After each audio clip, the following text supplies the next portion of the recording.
Sell out with me. Oh, yeah. Sell out with me tonight.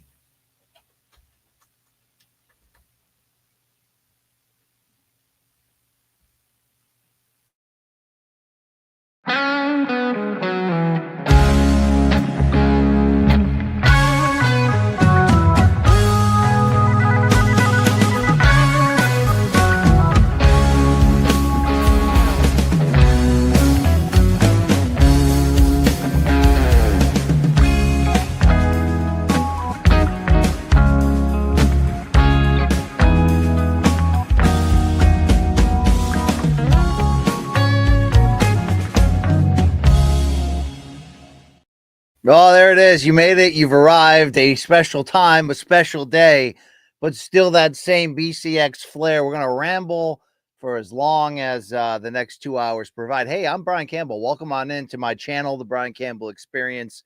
Is it named after Joe Rogan? No. No, it's not. It's not. But I'll be with you. I'm the proprietor. I have not showered yet today. How you guys doing here? Thank you for rambling with me on this Thursday, April 10th, 2025. Why Thursday? Because I don't know if you guys caught a little piece of business we filmed yesterday in New York City, okay? And by we, I mean me, this multicolored beard, Luke Thomas. How about that other fella, Jed Meshew of MMA Fighting, the second? Pre-game preview, UFC 314. Check it out if you haven't already. It could improve your mood, change your life, a number of other things. People are here. People have arrived. This will allow Top Dog to forget about his ex for at least 120 minutes. That's what we provide here. Top of the morning. It's 9:15 a.m. somewhere. So grab your AG1. You know what I'm saying? If you get down like that. And you know, why wouldn't you? Hey, we're rocking this MK shirt because we are MK for life. Okay, that's also a part of it. A little bit of wisdom dripping from this beard right now. Your boy BC will very shortly be on the old family vacation. So bear with me. Luke's going to go away the same, I believe, the end of next week. So hang with us. Sandine's here Thursday morning. Rambles, Campbell's, LFG. That's what I'm talking about. He'll do his best Saul impression and watch from the roof. I like that. I like that. The dishes are done, man. Right? Yeah, that's what I'm talking about. For the 4 people on here from Gen X that got that joke. Okay. Campbell taking a gamble here on the early Thursday ramble. Well, I don't know what the gamble is. Just I better, make sure I have enough time to pack. But vacation time is exciting. I need the unplug. I do. I need the unplug. I need the focus on what really matters, the family, the memories. Okay. The gold. That's the gold in life. All right. But shout out to the great MK. No show this Friday, as we have talked about. Chuck Mindenhall in studio on Monday at Meadowlark there. People are like, yo, what happened? We love Chuck Mindenhall. So do we. Okay. So do we. We like rotating him in and out. Good to add Jed to the MK universe. Excuse me. We're slowly getting there on this MK rebrand. We've been up and down that road before. Not your father's rebrand, but we're still alive. We're still pumping in. So personal updates. Not much to share. You won't see the even though we're not late afternoon yet, you won't see the late afternoon coffee cup. Shout out to them right there. Fantastic family there. The family truckster will not be on the road for this one, but thank you very much, Lazy Bed. You will get your dose of rambling Cunningham. That's what we provide, but no afternoon coffee for me. I you know what I mean? I had not been taking into account how quickly I have evolved in the last month from 1 to 2 cup a day in the morning guy to 2 cups in the morning, a cup during the afternoon podcast, sometimes 2 cups during that podcast, and then also the occasional, hey, I'm on the road going to the grocery store and I'm really tired. Let me grab that additional cup. And then I don't think I also wasn't taking into account the amount of caffeine I was ingesting on show days for Morning Combat, during the broadcast when I work, doing some boxing color commentary. So I hit this point where I was like, I think I'm entering unsafe territory. I think I'm entering, addiction mode. And that thing is, Mr. Cunningham, like any good steroid user will tell you, you got to cycle on and off the caffeine. Dude, cycling off, and this is not a dead off. I'm just trying to go down to a 1 cup each morning guy, and that's it. Not give in to the rest unless there's an, circumstance that would provide for that. Man, going from 3 to 4 to 1, holy cow. All right. Being up all night, throwing up, headache of your life, worst pain of your life, Mr. Schaub. I mean, we're talking a couple nights of hangover symptoms, but that's the commitment I've got to bring to regain a bit of my brain. All right. There we go. I do agree with you. 5 cups of coffee still safer than 1 pink monster or whatever concoction Luke is putting in his system. But that's his system. That's his business. Let's support that guy. By the way, did you see Luke's picture that he posted? He was recording with The Daily Show yesterday of Comedy Central fame in New York. So big couple weeks for Luke. Love to see it. He was on CNN. He's been on a lot of podcasts. So shout out to my guy right there. Keep killing it, says Kevin Holland Oates. No, Kevin Holland Oates. Love that name. Thank you, brother. Thank you. I know Big Bad Bangs. My wife's like, just go to the T. Transition to the T. I'm not so much, I don't really hang out with Earl Grey that often, but trying to get healthy in every possible way. It's just my journey. I know some of you are like, I drink 12 cans of Coke a day. Other yous are like, I got nose beers coming out of my a-hole. It's like, okay, live your journey, live your ride. All right. There you go. Daily Show's back with Jon Stewart, right? Yeah, I think Jon Stewart's hosting. I don't think that's who Luke interviewed with, but shout out to our guy, man. Making strides. Ever tried boba bubble? Yeah, heck yeah, I have. Okay. I'm the only one in my family that gets down like that. You know what I like even better though is when you get the Thai food and then you get the Thai iced tea with it. Sure, it's heavy on creamer and fat, but that's so great on the road. It's like getting rice pudding on the road. You know what I mean? If you know, you know. All right. It has been a slow week for the BCX, as you may have noticed. Rafe is away. We will return post-vacation, so check that out. No interviews of note, although you can check out my Jaron Boots Ennis interview if you have yet to on the BCX, as he's got a fantastic fight this weekend, unifying welterweight titles on DAZN in Atlantic City against Bob's old Lithuanian Imantas Staniotis. So incredibly excited to be alive, to be here with you guys right now. Arturo says, when is MK doing another live show? Yeah, we met AZ Rays at that London live show. We were supposed to do one last fall, but Luke's schedule didn't align. We don't currently have one on the books, but we're trying to figure out what's the best use of our budget, moving forward to do some big stuff. Any more sponsors we come across is a big thing for us. Shout out to Cuervo. We're talking to some other pretty big ones right now. So hopefully things will continue to evolve and advance. And eventually you can see us on the road. We can do the receiving line after. I'll protect my organs, but, I'm sure somebody will have a fresh batch of something for us. All right, there we go. All right, Clay Luke knows what I'm talking about. Yeah, Vietnamese coffee is absolutely the jam as well. Thank you.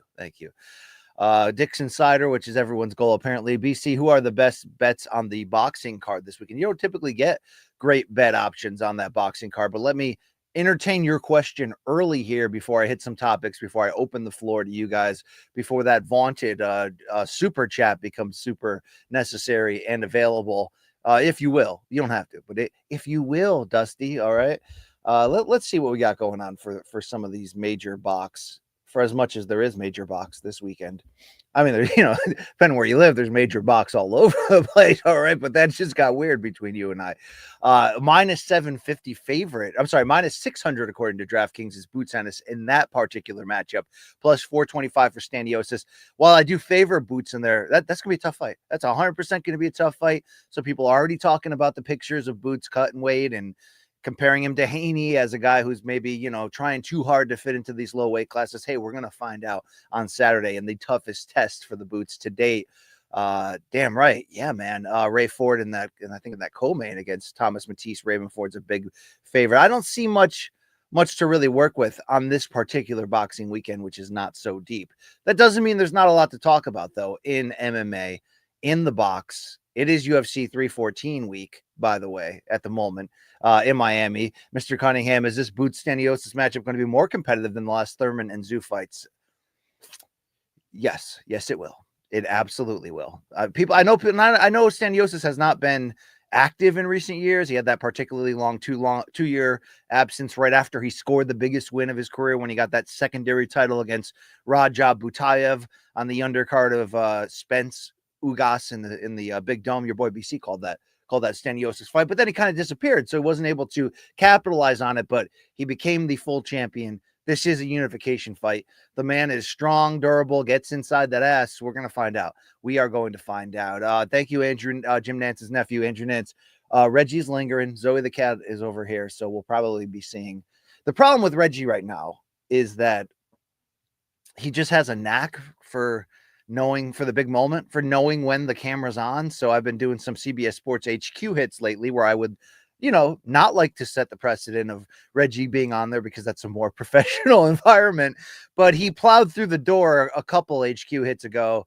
And I think I added it as my Instagram avatar where he just completely invaded the broadcast. He's been trying to do that, including last night. He got so angry when I forced him out, but I had to bombard the door. It doesn't lock.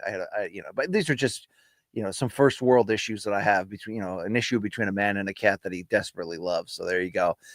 Pre-meth Reggie is among the favorite people in my life. There's no question about that.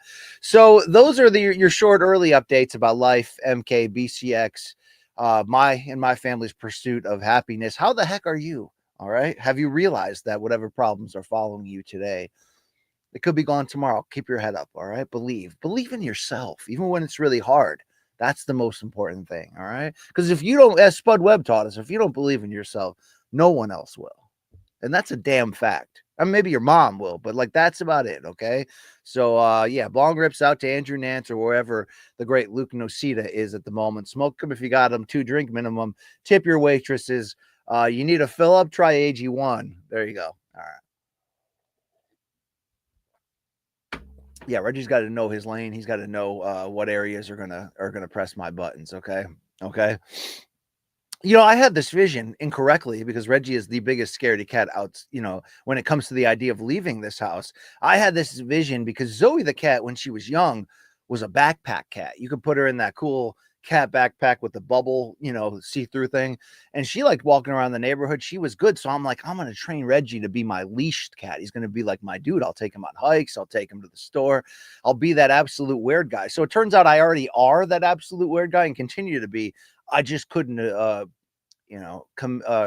recruit Reggie to playing that role for me. So there you go. I woke up. I must look like I've been partying all night. I woke up exhausted. Sleep has been rough in this coffee withdrawal era, but they say it takes a few days to a few weeks. We'll see what happened right there. Hey, let's hit some topics. Let's hit some topics of late because you won't be getting a Friday episode of MK. You can get me today. I'm sure Luke will be doing a Luke chat of note as well, so you can get your MK guys reacting to what's going on out there. But before I do that, Dave Sandine's already jumping through the support hoop here with the super chat, and I appreciate that. Thank you, Dave. Hey, BC, just putting this out in the universe, but great future listeners I'd love to see on the show, meaning I think he means this BCX platform, would be Saul. I agree. That was a fantastic interview with Saul from the gutter that time, briefly on this. Who is Daz Riccio? Daz Riccio? Do I know? Oh, Daz, you talking about Daz up in that ass from the island of Hawaii? I agree. I'd like to talk to that guy. Maybe a little Two Changs, maybe a little Big Papa Key Papa, and a shout out here from Mikey Mo Miles. Hey, I'll put Mikey on that camera. All right. He doesn't seem to be the guy that's seeking that fame. He kind of likes that Nocita has stepped up and filled that role adequately. But I'd love to pick the brain of the great Mikey Mo. So we'll see what happens right there. All right, your topics. Let's dunk through these right here. Okay, like a prime Shaquille O'Neal. All right, on Dwayne Shintz's ass. Right. Remember when he pulled down the whole stanchion in New Jersey that time? Did young rookie Shaq, who was just a threat to basketball hoops everywhere. Remember what he did in Phoenix as a rookie? That NBC game of the week, they had to pause it for like 90 minutes to bring out the new hoop when he pulled that thing down. Damn. He's like a Daryl Dawkins of the 90s, if you will. A Chocolate Thunder 2.0, all right?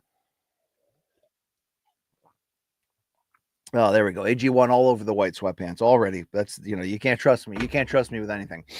All right, we got some 314 vibes. We of course broke it down in depth, as I mentioned on Wednesday's pregame preview, where you're damn right it involved real talk like men do. But I don't want to overplay this whole idea that this card is this oasis in the desert, because you do get a lot of people going, BC, I love that you're optimistic for once and not just cutting the legs out of the UFC in this watered down era of piss poor, barely adequate matchmaking. But you might be now over honking that 314 Miami horn. That's okay. All right, I'll pull that horn a few times and honk it, because we are getting a pay-per-view card we really care about.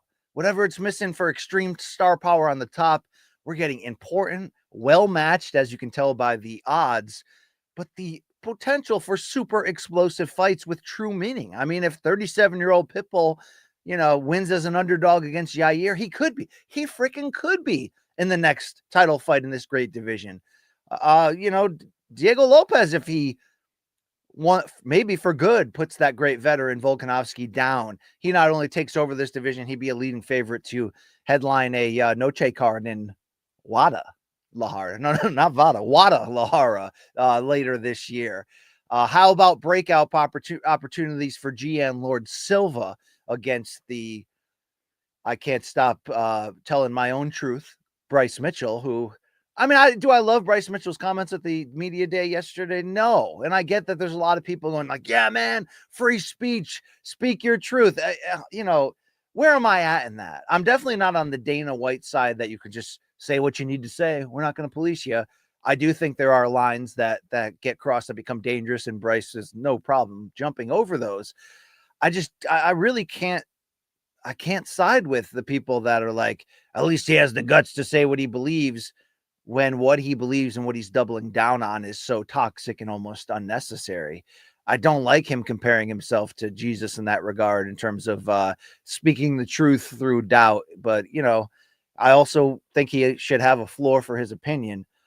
I know people are asking him the questions. He's not the one bringing these up at the media day. He'd be more than happy to just talk about this fight.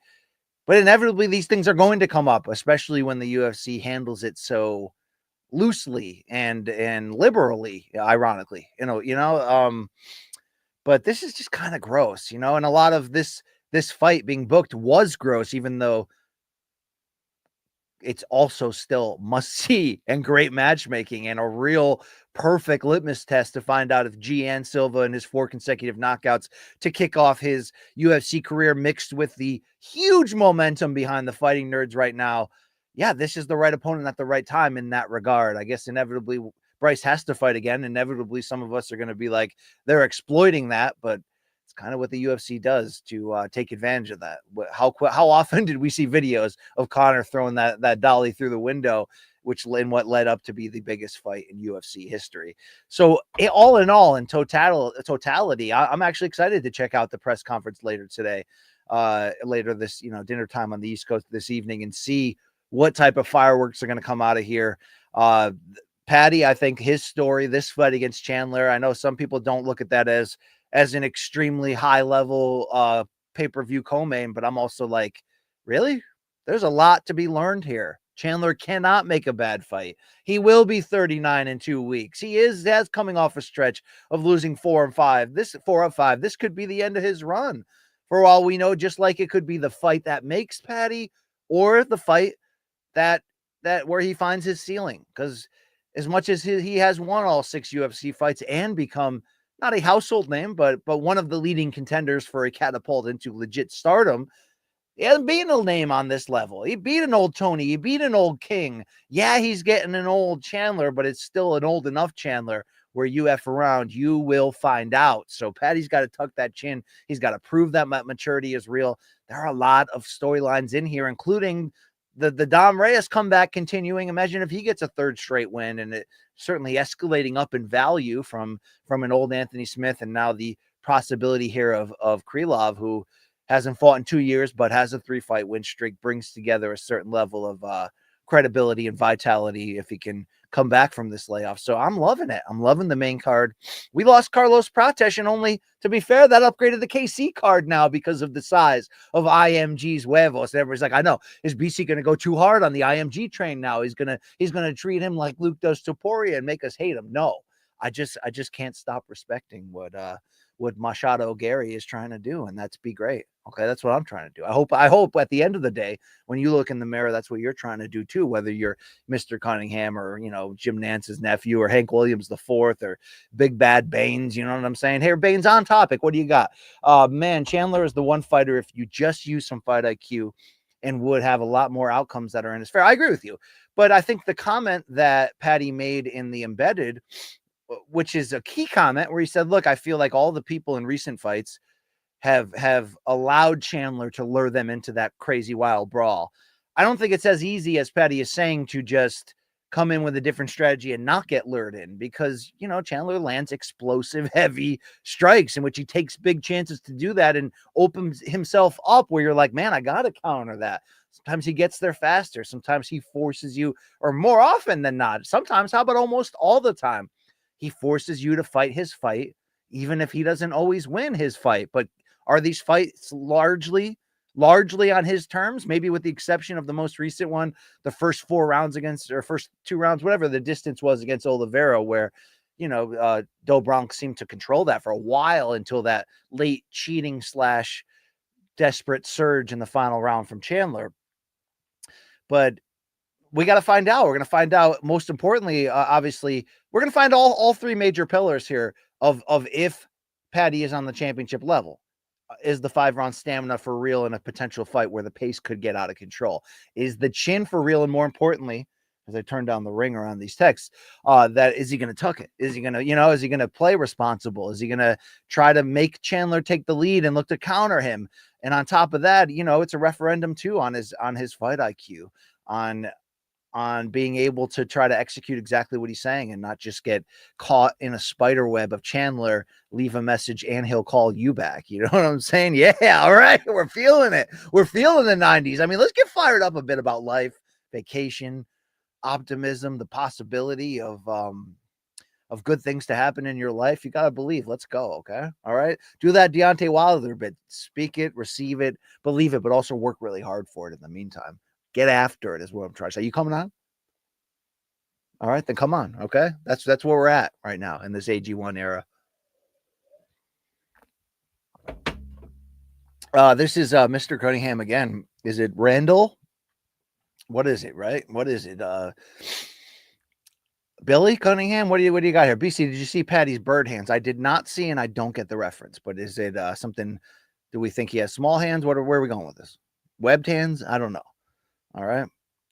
Brody Moret towel. Yeah, apparently I messed up on the Towel Boys reference. It did stand out to me, though, a little too close to home. And now suddenly I'm that snowflake. I don't know. Whatever. I mean, I'm just in a point where I'm like, we can talk about each other without necessarily ripping on each other. But whatever. I guess that's what I do anyway with my friends, is talk to them and rip on them at the same time. So what am I asking for? I don't know. Grace. The love of people. I don't think we have that anymore in this era, right? Wow. And so it's crazy. Cunningham is back with his knuckles are farked. Oop. All right. You mean like damage? That could play a key role in here. So more to come. All right. Sandine, where is the vacation this month? I mean, are you trying to imply that I take one every month? No, I don't. I take 1 to 2 a year. This one is wherever the Campbells want to go. Okay, Sandine, that's what I'm talking about, right? Yeah, baby. All right. Get after it, Harold Howard. Yep, that's what it is. That's the working tag. That's the mission statement in this calendar year. All right. Don't talk about it.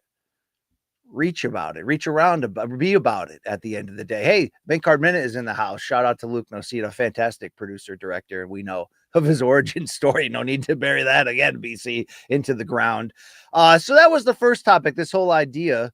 And we do have a topic. How about Javon supporting this chat live and local and direct right here. Thank you, brother. BC, who gets an unexpected ass whooping at 314? Who has the best opportunity to break the internet? Great questions right here. So who will get a one-sided defeat in a fight that we don't necessarily expect that? Now, look, even though I'm picking Diego Lopez by stoppage against Volkanovski, understanding that Volk is a slight betting favorite, has more skills, should win if it's still close enough to the Volk of old. I don't think it's going to be one-way traffic if Lopez does get it. I think he's going to have to really take some, give some, and wear him down. So it's not that fight per se. Even though I'm sort of cheering / picking for Pitbull, I could see Yair potentially giving it to him in a surprising way. And I don't know. I mean, that's the thing. Pitbull can be flash and hurt. It's happened before. It's possible, I guess, in this one. I could see Gian Silva just riding the momentum and maybe connecting with some bad karma in the future for Bryce Mitchell and that going that way. But who has the best opportunity to break the internet? Patty with a huge win. Either Silva or Bryce Mitchell, given the hype / toxicity around that matchup, is going to produce a big reaction if one of them scores a big win, whether it be one-sided or dramatic. Pitbull, if he breaks through against Yair, I mean, we could be talking about a title shot. I don't think it would break the internet, because I think there is a huge part of this UFC fan base that are not only new from either the pandemic or from maybe even the recent surge in UFC's connection to politics / influencers. I don't know if they have a clue who Patricio Pitbull is, so they may be educated and be won over in this, and he's got that opportunity. There's also that opportunity, obviously, for a great story, a feel-good moment if Volk gets that win, starts another reign. So am I trying to say it's a loaded card in the way that the loaded pay-per-view cards of the more prime eras meant? No. But I'm saying for this era, this is great. So let's not complain. Let's not predict the worst. Let's not put out in the ether sphere that maybe 1 to 2 people will fall off this card and continue Pratish down that road. No. This card is going to stay the way it is. We're going to have a great time with it. Okay. Let's talk about something that's going on in boxing. Okay. Well, let's hear from Lazy Bed first. Hello, everybody. Brian Campbell of Morning Combat and the BCX here, welcoming and thanking you for tuning in to Just Bleed Radio. Wow. Today is Sunday, April 13th, 2025, and this is the weekend roundup. Well, BC will be on vacation, so I will not be appearing on April 13th, but hey, I told you the DMs are open. You guys either want me on the JBR or you don't. I'll either make it or break it. Okay. What are you going to do here? All right. Reach out to your boy. Yeah, time to right that wrong is right, even if you're not talking about that, Serenity, now. Thank you. All right, let's get back into where we were right here. Do we have any more vibes about 314? Probably not. I mean, how could you not be excited? How could you not watch the pregame preview with BCLT and Jed and not just be fired the heck up? All right. Ham sandwich, as previously mentioned, no gentleman will be getting inside the box this week. Rafe is away.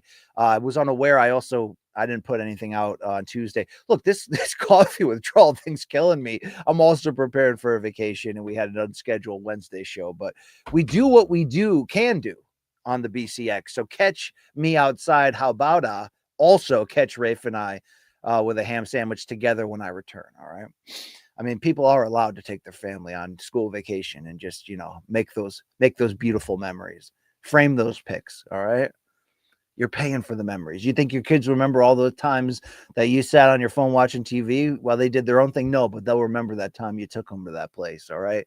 Because you invested in those memories. That's what I'm talking about. That's actually what I'm talking about. All right.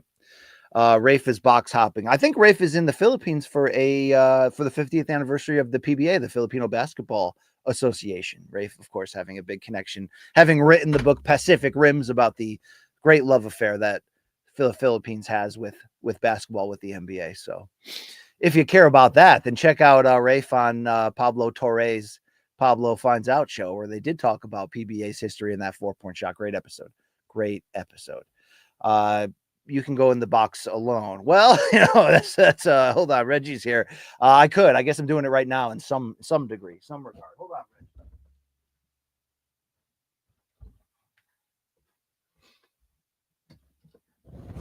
Also, I do believe in monogamy, so that would also be similar to what you're saying right there. Okay.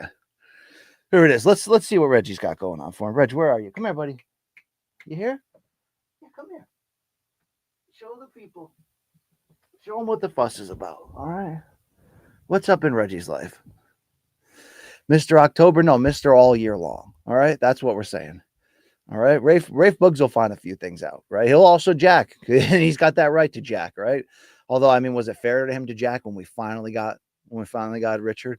when we finally got him. I don't know. It's a point of contention between us. Reginator is here. He is the GOAT of the CATS, of course, that we know. Thank you, Dawson. Thank you. Excuse me, Richard. There we go. There we go. How you feeling, kid? Chill right here. Be my shoulder, cat. All right, can you? All right. Second topic. Let's get into the box for a second. Let's go inside that box for a second. Not so much down the lane of the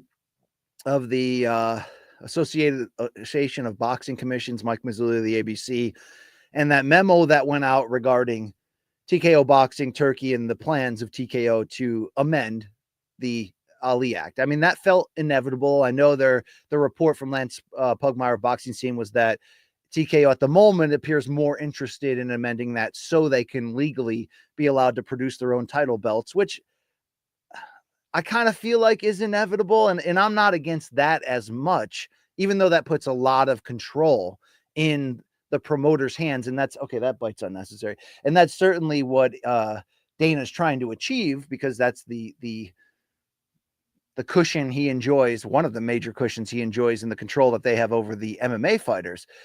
But I think the real fear, at least in my experience, my concerns for the sport would be the eventual amending of the transparency that the Ali Act provides, not just the separation of church and state that it does so that no manager can also be a promoter at the same time, but even more importantly, it provides transparency for a fighter to be able to see how much money was made at an event, how much the promoter took, how much went here and there, how much they got from that.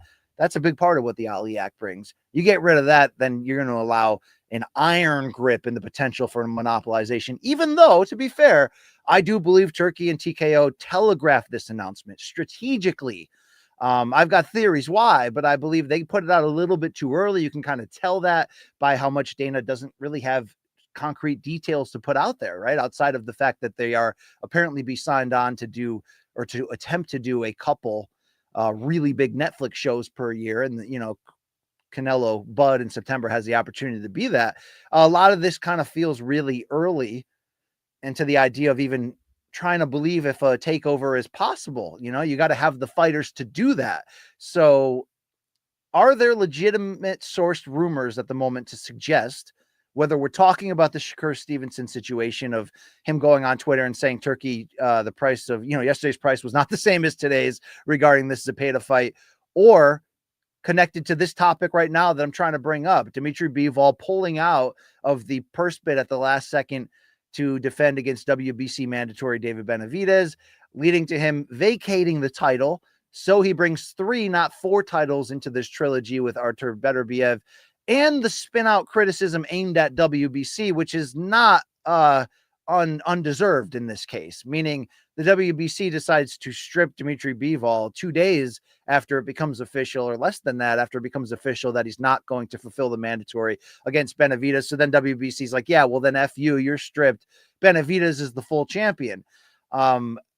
What about doing that to Canelo when Benavidez was everybody's number 1 contender? What about allowing Canelo to hide under, you know, champion emeritus or super champion status, whatever their grift is going? Yeah, that's a little hypocritical. That's not consistent.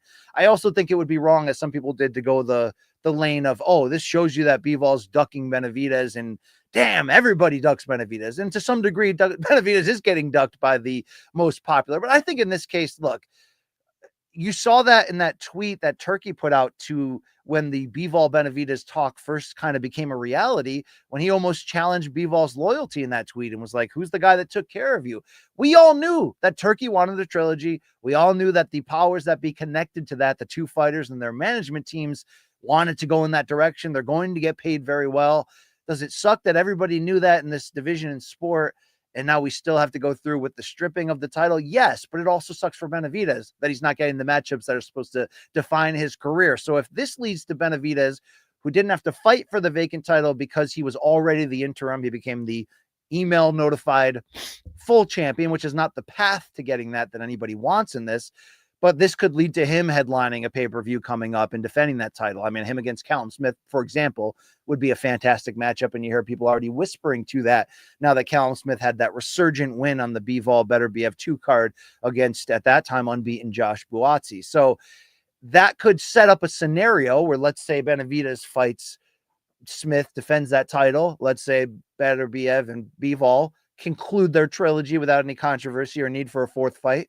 Then you have a perfect, undisputed matchup that's fresh of Benavidez against that winner. Will it go that way? Who's aligned with who? Does this news and development suggest that Bivol is long-term aligned with Turkey? It's hard to tell. One, because Turkey's not going to be aligned with these promoters moving forward. He's put all his chips on the TKO side. And two, you do have Eddie Hearn, who technically does promote Bivol, going publicly and saying, forget about people debating over the amount of money that he is getting or giving up or is promised. He already has a deal on paper with Turkey. This fight was going to happen anyway. So yeah, Bivol's not ducking Benavidez per se in this regard. There are, though, as you've already seen, a lot of politics that play into this. The WBC is not without fault, as I mentioned. Check out Alan Dawson, a guy I respect a lot, who's now writing for Uncrowned. He had a column taking aim at Suleiman Jr. and WBC, and I think that's fair. I mean, they are, as all four major sanctioning bodies are, opportunistic and advantageous above following their own rules and doing that. I hope, as we all do, that this leads to Benavidez finally getting the winner of that trilogy. But let's let that trilogy play out. Let's let it happen. Okay. Would we prefer? Would I prefer Bivol Benavidez first? Yeah, of course. It's a fresh matchup. Let's go. I don't think all trilogies have to be bang, bang, bang. But this trilogy has been so damn close. And you can fit in 3 fights in 12 months here. If they stay on schedule for this fall, then all right, let's go. Let's go.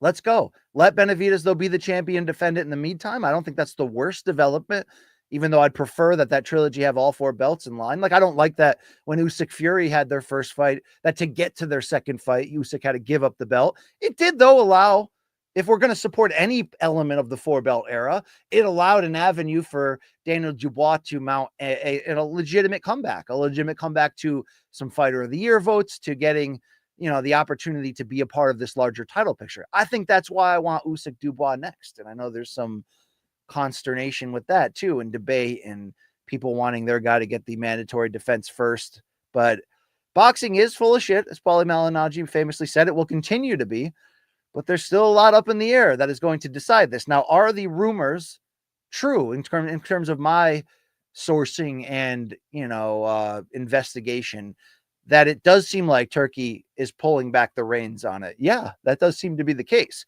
I don't know if it's driven by a direct order from above him that's like, man, you're spending too much money, tighten it up now as we lean into this TKO launch. But that would almost seem inevitable and unexpected anyway. We can all write stories, as I have ad nauseum in the past year and a half, of this idea that Saudi, Turkey, Sella, MBS, whoever you want to align in this group, have quote unquote unlimited resources. They have more resources than we've ever seen in boxing in terms of in a short period of that someone's willing to spend.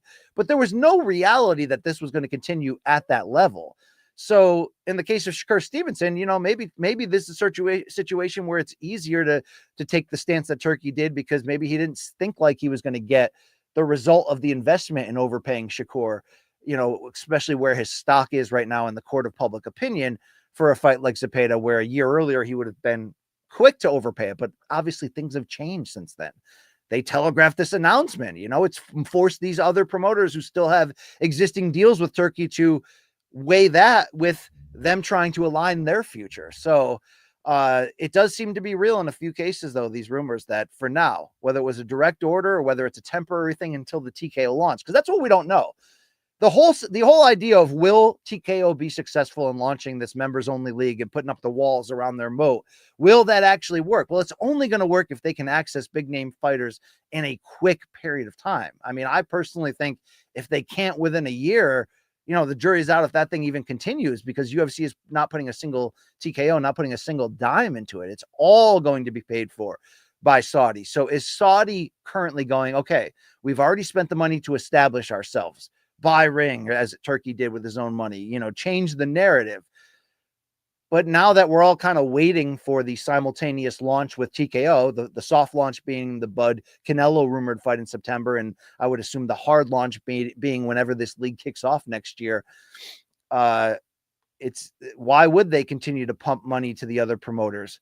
when it seems that's what they're waiting for. So if they're waiting for that moment and that's where they're going to use this lump of, huge cash that's potentially available, then there's obviously still a chance that TKO could crash this party. I don't think complete monopolization year one takeover, but they could have a fighting chance. But if not, if this means that moving forward, it's going to be a tight budget, I don't know how they're going to do what they're claiming that they're going to do. So there we go. There it is. I probably missed a lot of your great questions coming in as I ranted, but I rant there.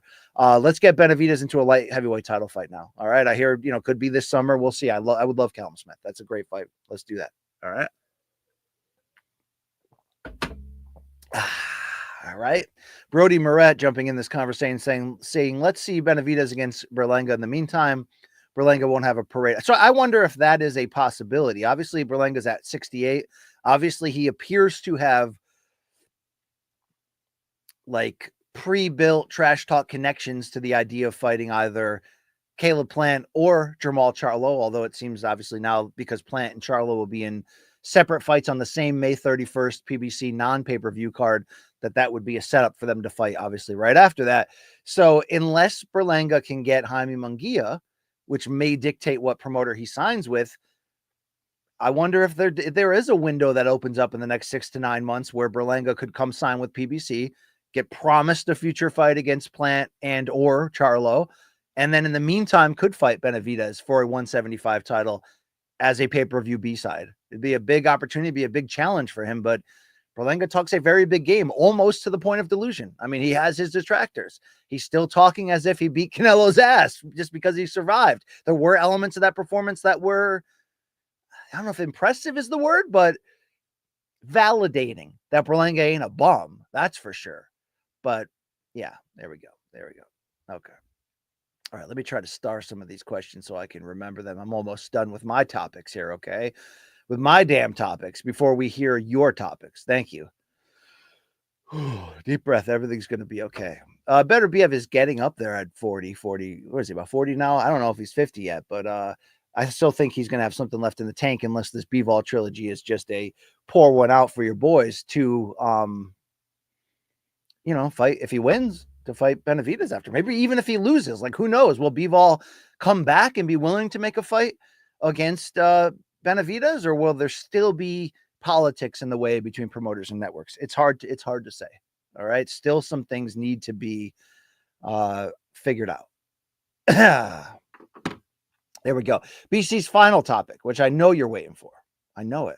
Is surrounds this. Yes, Hammond Sandwich. The GFL, the Twitter troll proclaimed Geriatric Fight League just took a massive setback. RIP seems to be the tone, because do we believe that this setback is a temporary one, or the huge, not just signs, but confirmation that this was a Titanic-like sinking ship from the beginning, and or a failed money grab attempt? So let's talk about it. The GFL was supposed to launch, what was it, next at the end of this month, or is it next in May, with back-to-back cards in LA.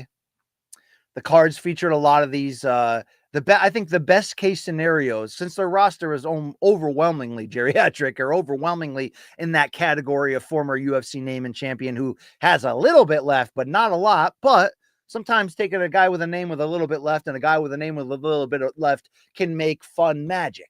Best case scenario, of course, being Pacquiao Marquez 4.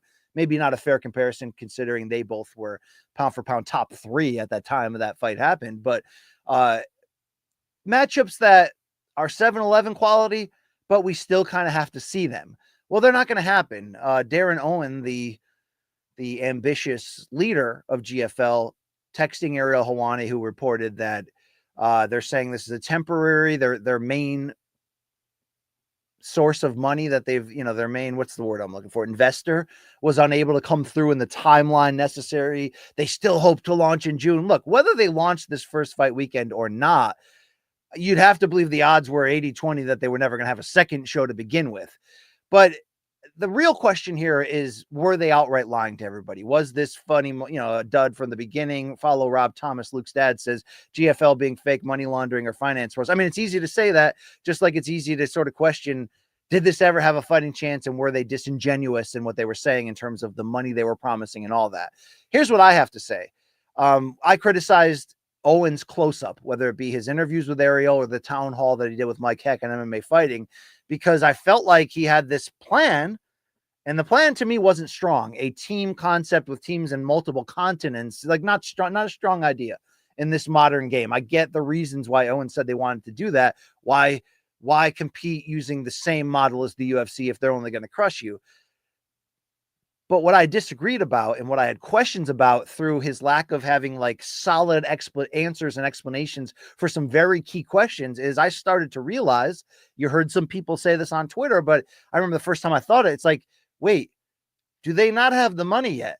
Because everything Owen was talking about was, we have our first investor on the line to own a team, and we have so many, other millionaires, as he claimed, that are ready to call. And you're going, wait, you had a draft that appeared to be a complete sham, since you, through production errors, you accidentally showed us that it wasn't a live draft, that it was all predetermined. And then Owen confirming afterwards that, yeah, he had a big hand as the commissioner in picking all the teams and aligning everybody with the host city of their team that made the most sense. So now you're like, okay, so it wasn't a draft at all.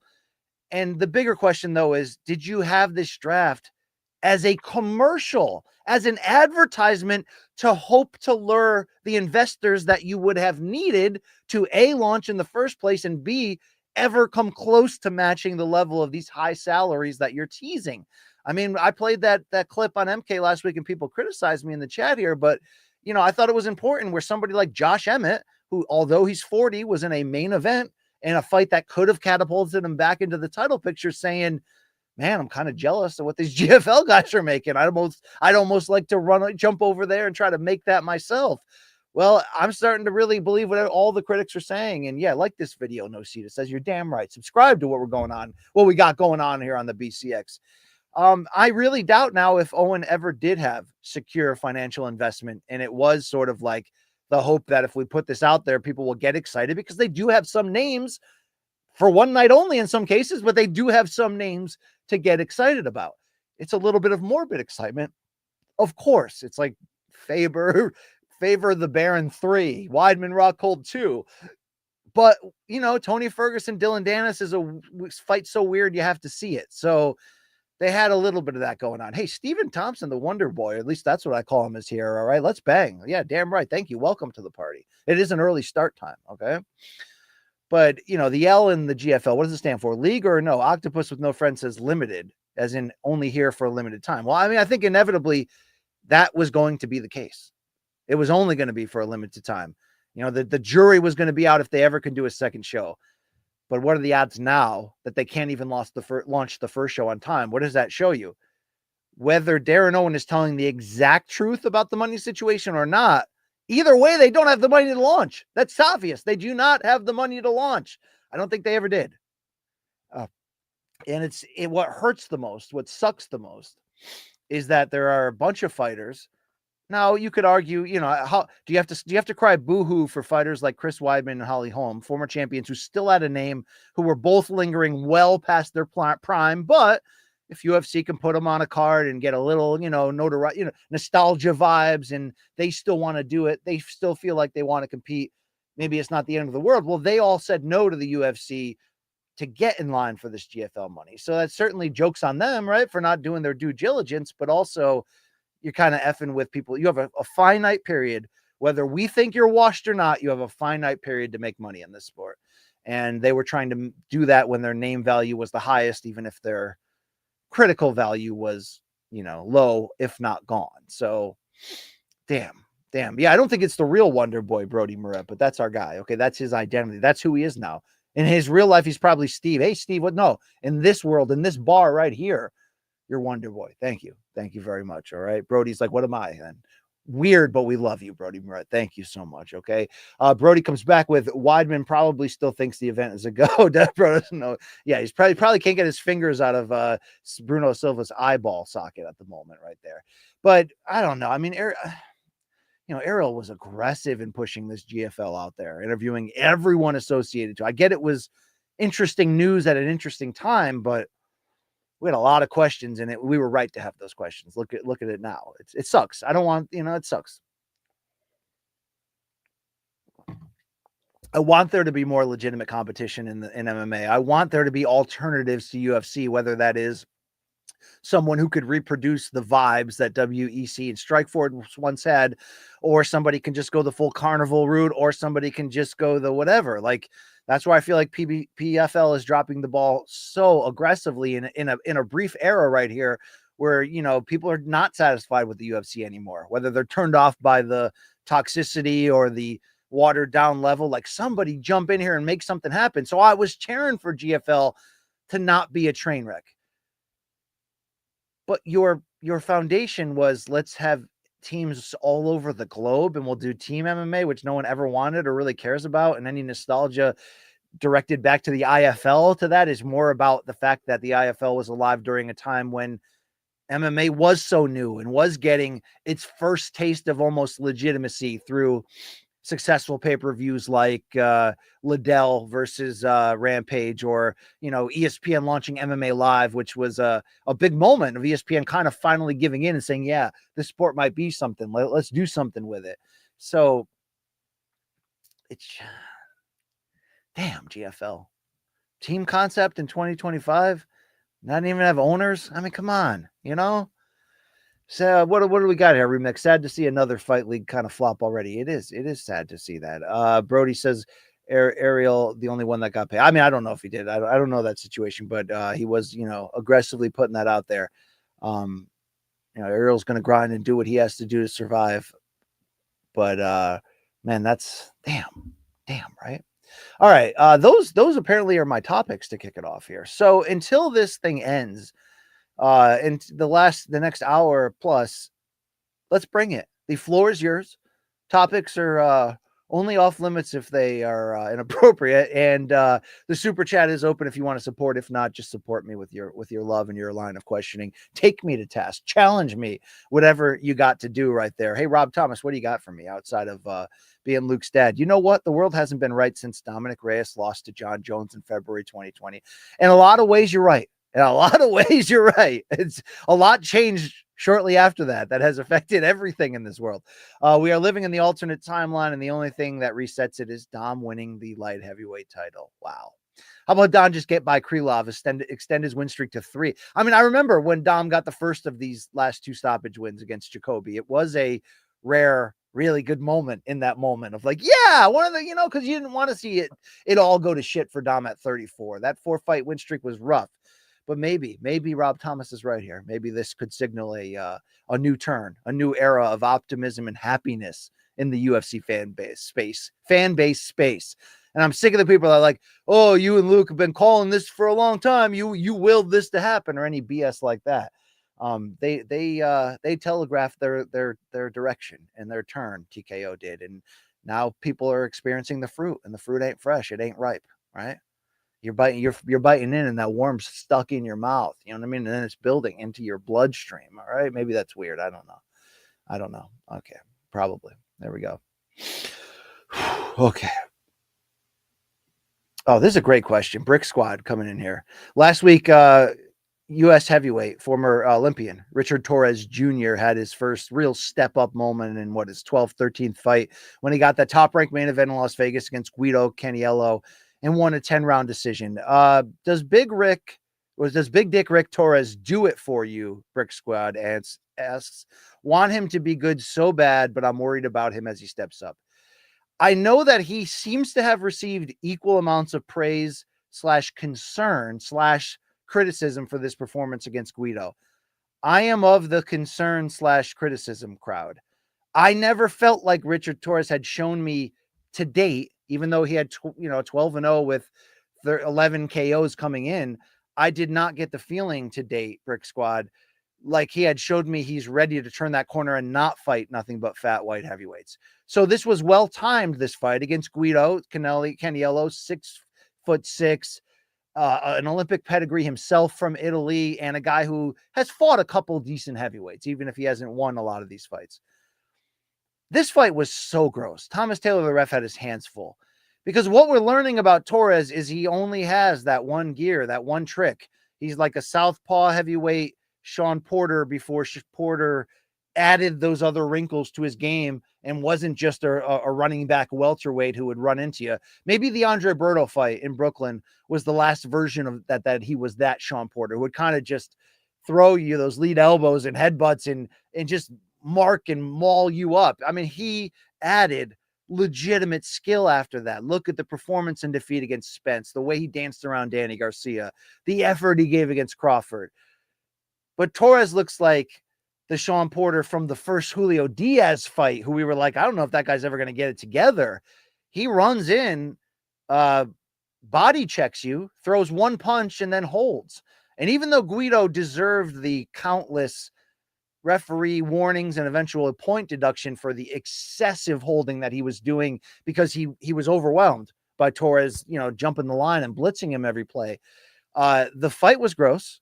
Okay. I mean, Brick Squad, what are you going to say right now? Stop disrespecting the Italian stallion and calling him Caniello. Yeah. All right. I butchered that. I brutalized that.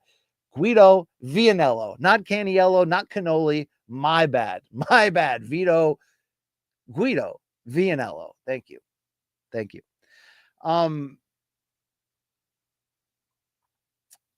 I don't think he's for real. And I question if he will be. Even though he's 6'2", he fights small, he fights crouched. I know he fights aggressive. I know he comes at you, but Guido Vianello was exhausted midway through this fight and started to realize if I just time him coming in with uppercuts and right crosses. Remember, neither of these guys used their jab. I mean, I think it was, and sometimes it happens in an orthodox southpaw matchup. Torres, I think, landed like 5 or 6 jabs total. But if Vianello was in better shape and had fought a little bit smarter, he would have picked up on this change earlier and timed Torres and got him the hell out of there. And I'm starting to realize or think here that a legitimate heavyweight will do that to Torres. Torres is fun. He seems to be a good guy. He comes from Tulare, California. Is that the name of the town? In the Central Valley, hard workers, reminds me of Jose Ramirez in that sense, representing that part of California and that blue collar mindset. But I think he's got to work on his skills and his footwork and not just be the more athletic, more rugged heavyweight. Because when you climb the ladder, you'll fight some legitimately skilled guys. You'll fight guys with the power to make one mistake bring the end of the fight. And I wasn't overly impressed. He gutted his way to a tough decision. Guido had moments of implosion. Then he'd bounce back with some stiff shots. And you're like, man, he might be on the verge of hurting him. And then ultimately Guido completely gassed out. I'm happy for Torres to pass that test. I ain't sold. I'm not remotely sold, to be fair with you. Okay. But that's what he's got to do. He's got to win me over. He's got to win the rest of us over time. Jan Paul, Umar Jan just fell apart. So is the rumor that Umar was not going to accept the fight depending on the location? I didn't read enough, but you're saying Umar refuses to. There's the key. Umar refuses to fight until October. Piotr needs to earn his living now. Yeah, Jan's also hot. He could have got that title shot, but did not get the rematch against Merab. The more popular Sean Strickland did. But I wouldn't be against Jan taking best matchup available, trying to bank one more win, and then being ready. Okay. And as Jim Nance's nephew will tell you, I mean, smoke them if you got them, spark it up if you have it. It is 11:58 a.m. somewhere and on the East Coast. I'm telling you. AK in here. Who's that? I don't know. So what you're telling me, BC, was Rowdy before Rowdy was cool. Get your ass out of there. I don't know what that means. I really don't. All right. There you go. Or maybe you guys are talking to each other about the BC. I remember there's a conversation in the chat. There's one in my mouth. There's one in my brain. They don't always align. Okay. They're saying though that Brick Squad is Luke Thomas's burner. Interesting. Thank you, Hazel, for investigating that. Guino Canioli beans. Yes. There you go. I did butcher that. I butchered that bad. I did. All right. Thank you, Brick Squad, for putting me. Yeah. There we go. Dracus says, enjoy your vacation, BC experience. Do the Chama. Yeah. We're gonna have to do the Chama and wait on BC to get back, but I will be back and I'll be ready. I'll be hungry, like 3 to 4 hour hungry for this rampaging Campbell ramble that we like to do. All right. Good point, Brody. Why does Top Rank never mention that Torres got sent to hell by a fighter they also now promote in the big Uzbek, Bakadir Jalalov? Probably because Jalalov, excuse me, who I did call one of his fights when he fought in Canastota on that Showtime card a few years ago at Hall of Fame weekend. He doesn't seem to be serious about his professional career. He's talking about going back to a third Olympics. We saw him have a fight on Saturday, the first in a long time. It was on the Janibek Kazakhstan ESPN Plus undercard. And I'm here to tell you, it was a comical fight. Watch it. Jalalov fought Kazakh Butterbean, like legitimately fought Kazakh Butterbean. And he dropped him and put him on him and then couldn't finish him. So if you're top rank, why are you going to entertain or teach people that, oh, by the way, this Torres kid that we love from the Olympics, and again, great story, hard worker, curly hair, like, let's go do something with it. But he did get sent hell in the Olympics by Jalalov en route of trying to chase that gold medal. It did happen. Okay. Hold on. We got MK conversations going on here. Important ones, very important ones. All right. All right. Some interviews, some opportunities there that are coming in. Yeah. Burning them.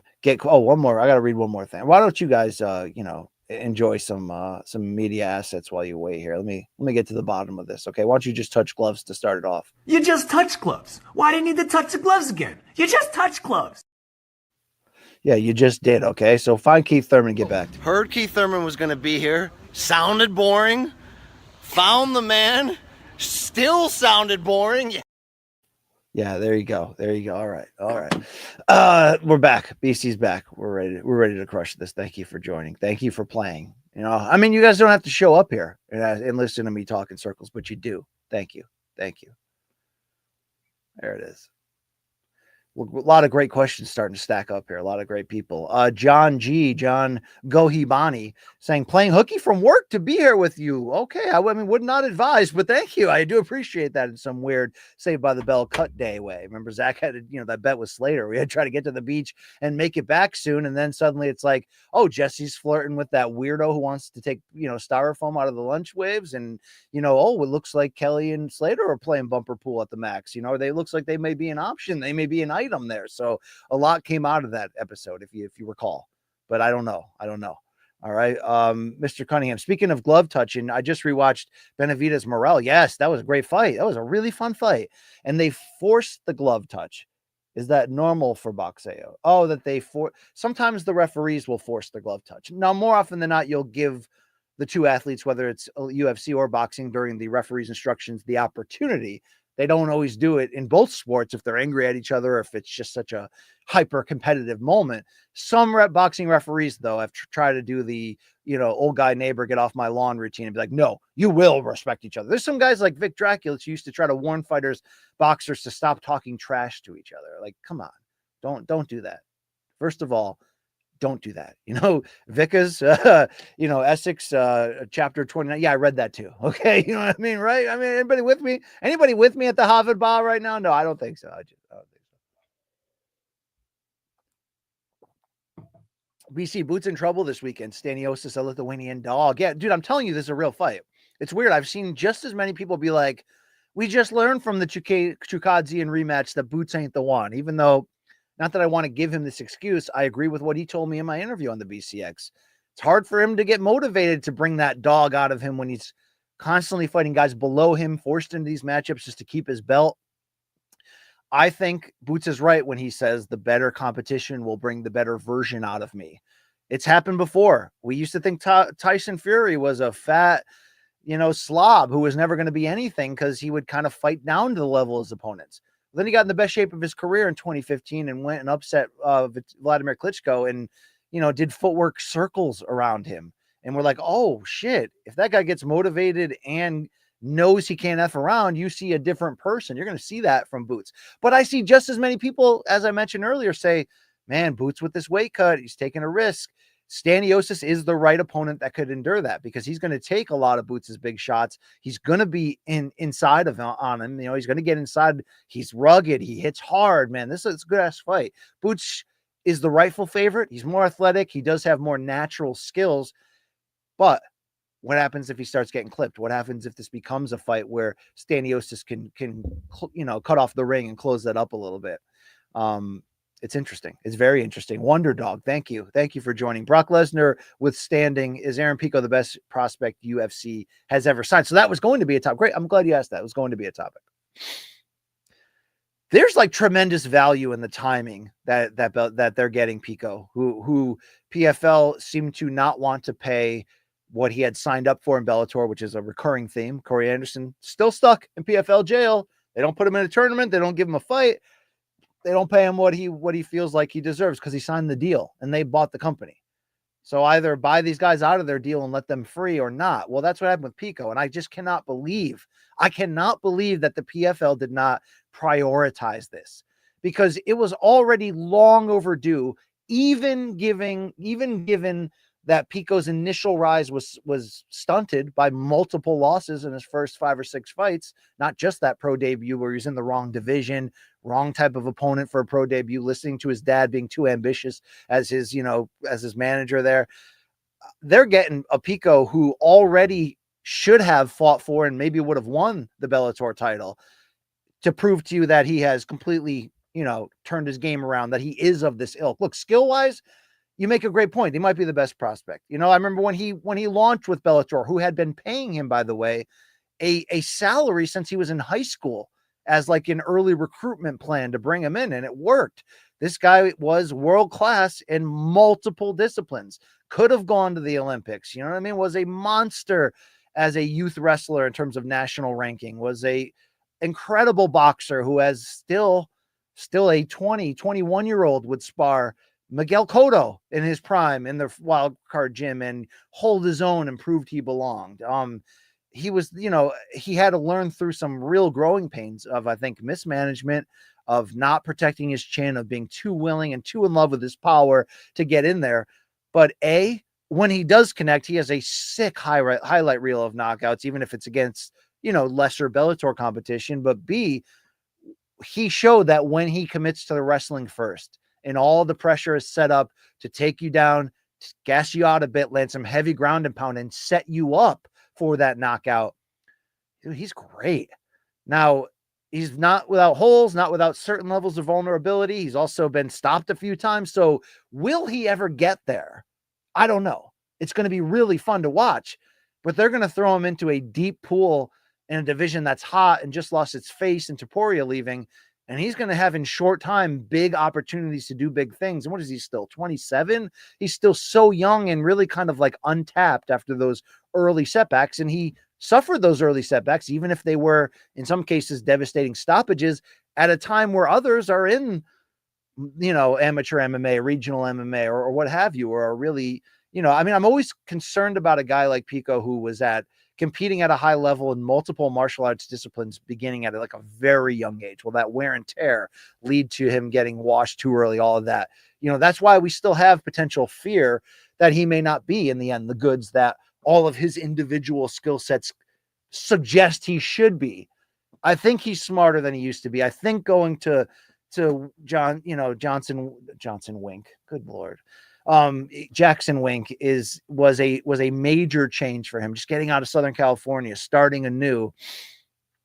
It's time to find out how good he is. And UFC is getting him at a time where that question is still unanswered, but man, is the promise there. So for all the talk we do give, rightfully so, about some of these Parnasse level Doumbé guys that they're not willing to sign out of the high level regionals, whether that means UFC just doesn't want to cross that threshold of what they're willing to pay for someone, because why don't you just go through the DWCS factory and we'll put that 10-10 robe on you, or that 12-12 if you're lucky. I don't know the financials here, but they got the right guy at the right time. Johnson & Johnson Wink is the future of MMA gyms. There you go, right there. Thank you very much. Zach Freeman, Brody Moretz says, that is the guy that beat Pico in his pro debut. I was there on the floor at MSG at lightweight. That dude, Zach Freeman, would give Cotto that work? No, that does not. By MMA/cross boxing math, it doesn't do that. It doesn't do that. All right. There we go. Appreciate the enthusiasm of the people today. Okay. Let me hydrate here. I'm trying to come off coffee. This is like this is serious stuff right now. Okay. This withdrawal will kill you. Okay. I could kill you. There we go. All right. Let's hear some of these super chats. They're flowing in. They're flowing in. Okay.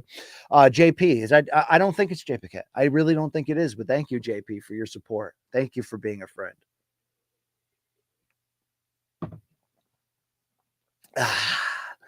Favorite moment of the GFL era? I guess it would have to be the. Not that I want to clown on the people that produced their draft or the people that made those AI superhero music videos, or even the talent who were over the top collectively of, Robin Black, Mike Goldberg, Brendan Schaub. I forgot who the fourth was, but the whole draft was a SNL skit. That's the highlight to me. The entire draft, that we accidentally showed the guy behind the curtain. Oh my God. The powerful Oz is just an old guy playing organ back there. Right. Like it was a debacle, and they had a chance to kind of like do something with that, hit our nostalgic funny bone, hit our inability to stop welcoming in gas station food when we know it's bad for our diet, to go, yeah, I know I shouldn't be into this, but Faber Barral 3 kind of rocks right now, right? Because I'm weird like that.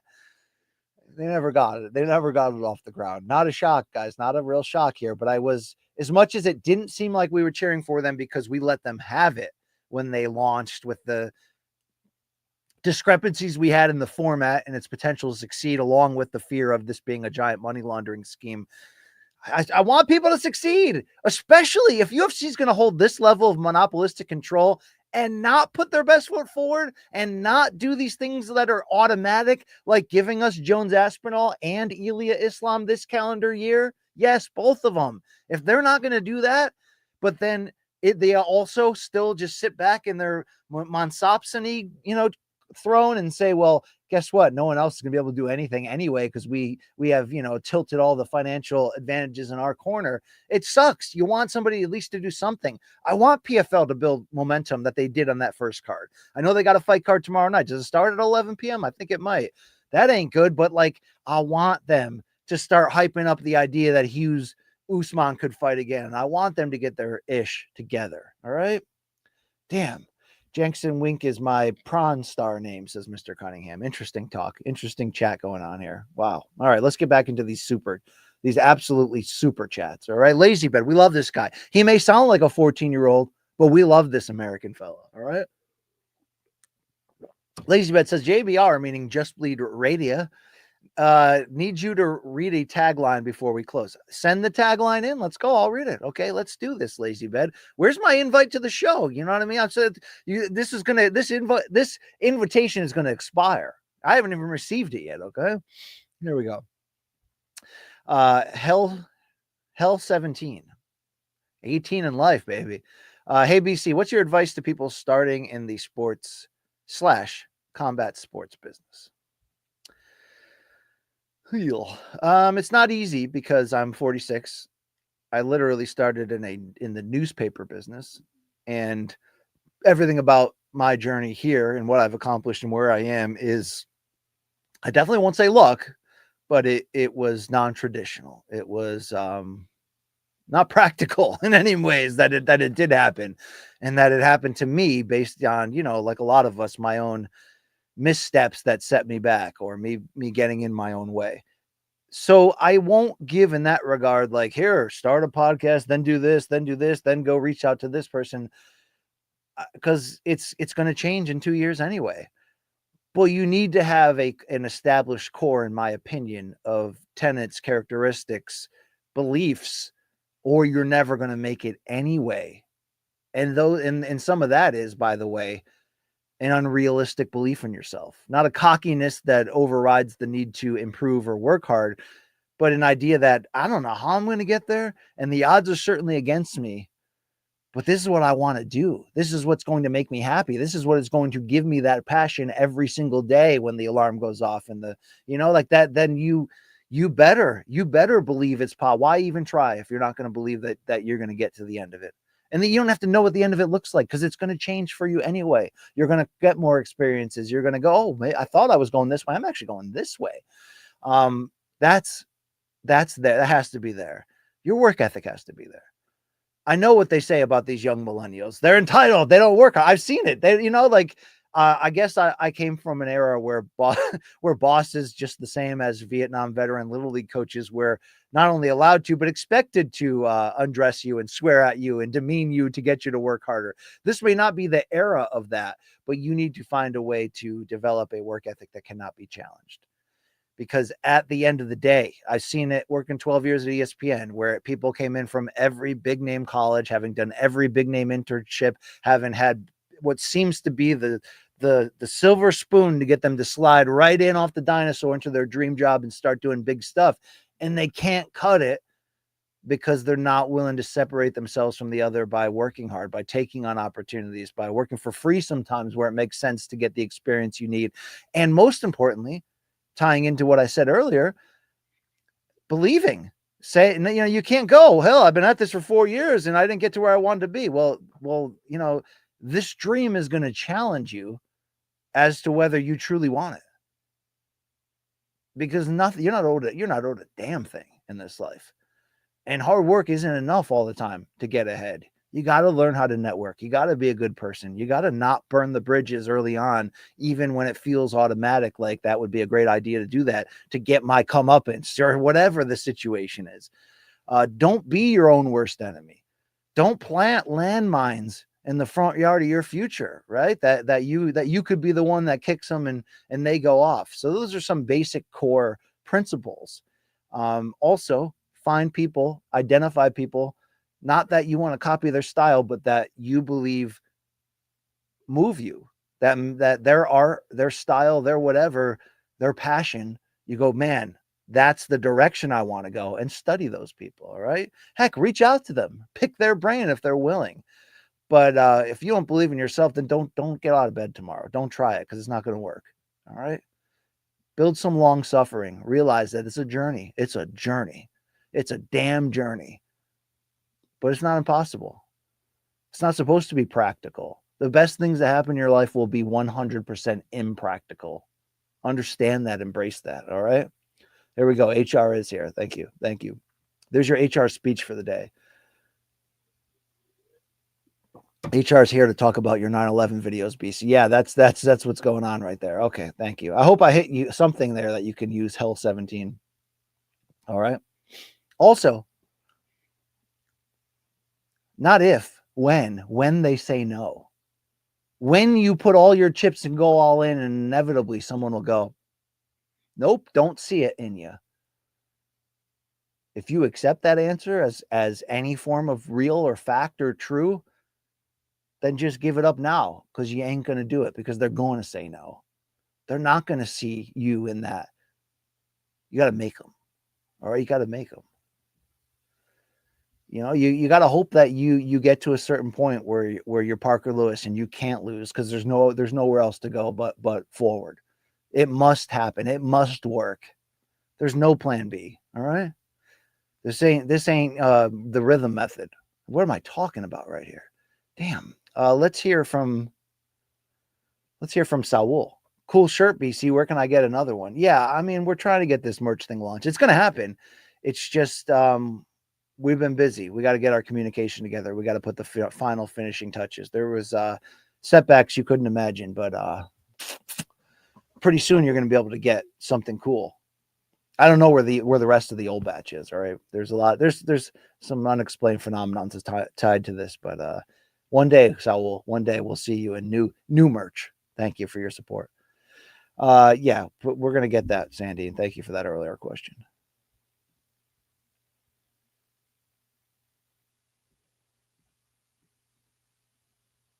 No, see, the BC is a motivational speaker today. Yeah, today I'm challenging you. You ask for advice, you're going to get it. All right. You're going to get it shoved down your throat. Okay.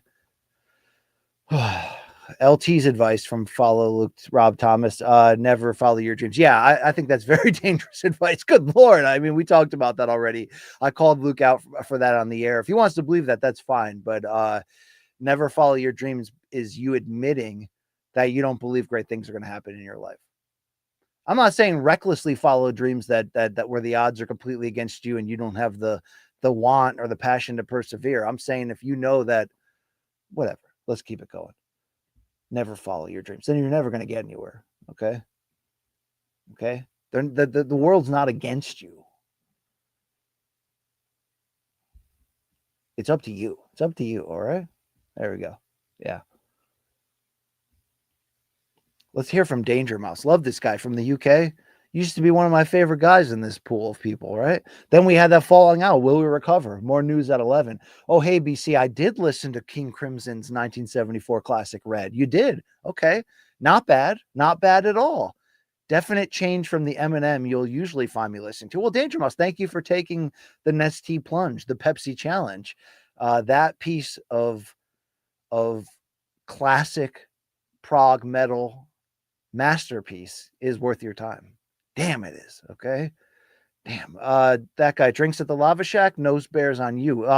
Governor Penn is spiraling.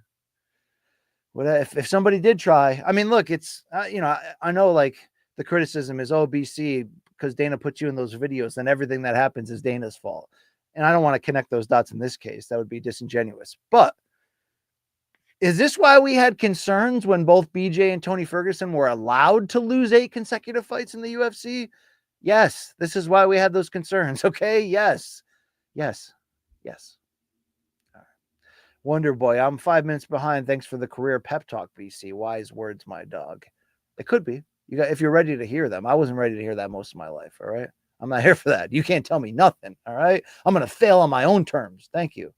Thank you. Wonder Dog, a delusional dream that you can't achieve that only sets you up for failure when you fall short. I mean, look, that would also suggest that somebody who adopted that mindset, which I understand how people get to that mindset. Maybe they've been told their whole life they won't mount to anything, or maybe they've tried at times and they weren't ready and they didn't achieve.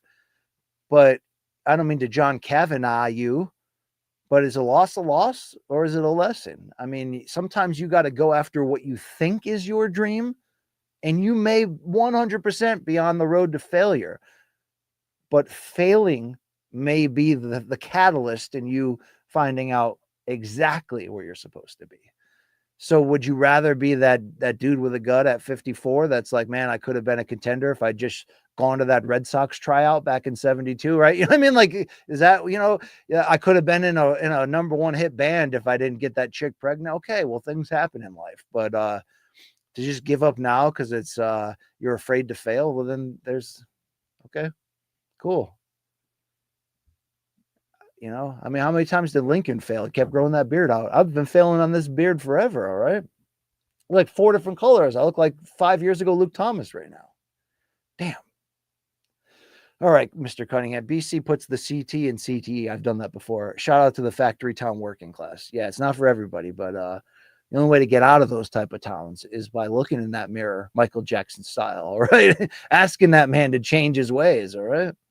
There we go. And Lazy Bed's right. Lincoln was the original Ankalaev, all right? The big onk energy. There we go. Luke's dad says, one man's delusional dream is another person's reality. Yeah. I mean, I one time took stock of this. I'm like, all the things in my purview that I value as inspiration, they're all completely irrational people doing impractical, improbable things, like we love the underdog story in sports for a reason. We can relate to it. We all have some level of what if regret within us, some larger than other, but everything that we celebrate, miracles, great moments of inspirational comebacks, every single one of them by definition are impractical. So why would you start saying to yourself that I'm only going to accomplish something if everything goes my way and it becomes obvious and automatic? All right. There you go. It's your life. Live it the way you want. Okay. But I'll be here at 4 p.m. Eastern every Wednesday to kick you in the ass if you're willing. Mermot, thank you for your support here. Should the UFC open women's heavyweight to spice things up? Yeah, I've said that for a long time. I felt like they should have combined 135 and 145 into women's heavyweight. Yes, it would have been a wide window of, 135 to, let's say, 155 is your window that you have to weigh in within. But at a time when both divisions were very shallow, and now we don't even have a 145 division. I felt like not only could you loop together the possibility of having Shevchenko and aging Nunes, Pena, Kayla Harrison coming over, maybe Cyborg coming back, maybe Larissa Pacheco coming over eventually. It's this whole idea that it gives a little more cushion to make super big matchups with the few names that you do have. It also could allow someone in their late 30s, someone that's lingering, to not have to cut down to a weight that they can't anymore. It would give Kayla Harrison, for example, a chance to fight much closer to her peak frame. The problem with that argument now, it was a much better argument a year and a half ago. It was a much better argument when Kayla was winning these $1 million purses, and you're like, man, I don't want to see her get 35 before she gets this opportunity. And by the way, I think she is 35 or is knocking on that door. I felt like that was a great idea then. It makes a less great idea now because the depth in women's MMA in general, the direction that the evolution of the skill is going, not to mention the production of, household names and stars, it's going backwards. And some of that is the larger effects of this content filling era. And some of it is just cyclical to some degree. I mean, when you have a Rousey, you have the opportunity to spawn quickly. And how many of that 2014 class of the Ultimate Fighter that launched the women's 115-pound division, how many of those people who certainly got into some form of martial arts long before they ever heard of Ronda Rousey were directly inspired by Ronda Rousey, Cyborg, Miesha Tate, Gina Carano, and that sort of original crew that came out of Strikeforce? Aggressively, they had to have been, but we've hit a lull there in our ability to produce those type of gems. I don't know. I think a lot of people, unfortunately, are like, let's just close down all the women's divisions, which is heartbreaking, but they're not living up their end of the bargain of late. Whose fault is it? Dana? No, I don't know. Maybe it's my fault. What do you got for me, 9:15 a.m.? Thank you for supporting this here chat. Heard AG1 gives those mean chihuahuas dumps. It's a good one. It's a good one. No, AG1 is works very well for my system. All right. See, then you got the leftover AG1. You got to pour the water into that at the bottom, and it's like getting a second cup right here. All right. Follow me for more AG1 tips. There you go. All right. Yeah, it got weird. I know. One time I mixed it with protein powder. Don't ever do that. Don't ever do that. It reminded me of 6-year-old BC who would take, every chip, pretzel and condiment and combine it with peanut butter and deli meat into a sandwich. Why? Because I could. Because I had factory town ingenuity.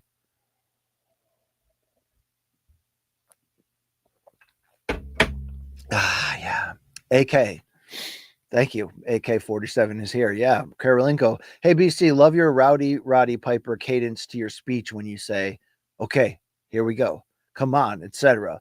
It's true. It's damn true. So it's not a direct, mindful pull, but I think a lot of my shtick, from the Macho Man inspired, oh yeah, to what have you, is obviously pro wrestling. My favorite thing is when, we usually film those social Twitter commercials for MK when Luke and I get to the studio, with about a half hour before showtime. And some of those will just, run our mouth and talk S. And some of our staff would be like, damn, that sounded like, 1988 Jim Duggan, or 84 Hogan. It's like, yeah, I guess the influences would make sense. There you go. It's funny. My wife doesn't get the reference, but she added to her lexicon lately, when I say something that she knows is BS, she'll go, well, and just does it just like, end of days Roddy Piper when he would be on podcasts would do. I'm like, there's your Piper voice again. She's like, what are you talking about? There we go. That's our relationship. Thank you. All right, A. Franco, this guy can box. This guy's got fast hands. You want to try to audit him with a camera? A. Franco will knock you out, okay? BC, I got the opportunity to be a commentator. So I don't know, Franco, are you in the police, ambulance, fire? You're in one of those, and you do these charity boxing events, and you're badass at it.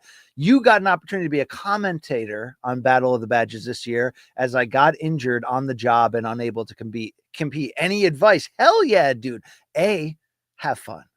Figure out what you bring. Obviously, you're going to bring a certain level of savvy and knowledge. I'm going to assume a guy with an amateur boxing background who still laces it up. The pressure on, civilians to take off the work uniform and put on the gloves and step in as general civilians to the ring. So translate your experiences, but do it in as passionate and or entertaining way as possible.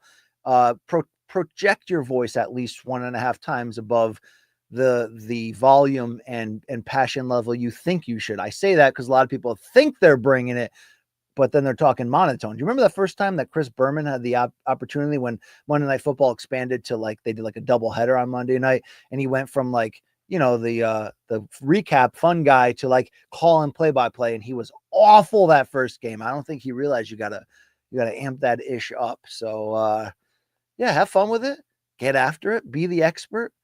You've lived this life, share that with the people. And when S hits the fan, have fun with it.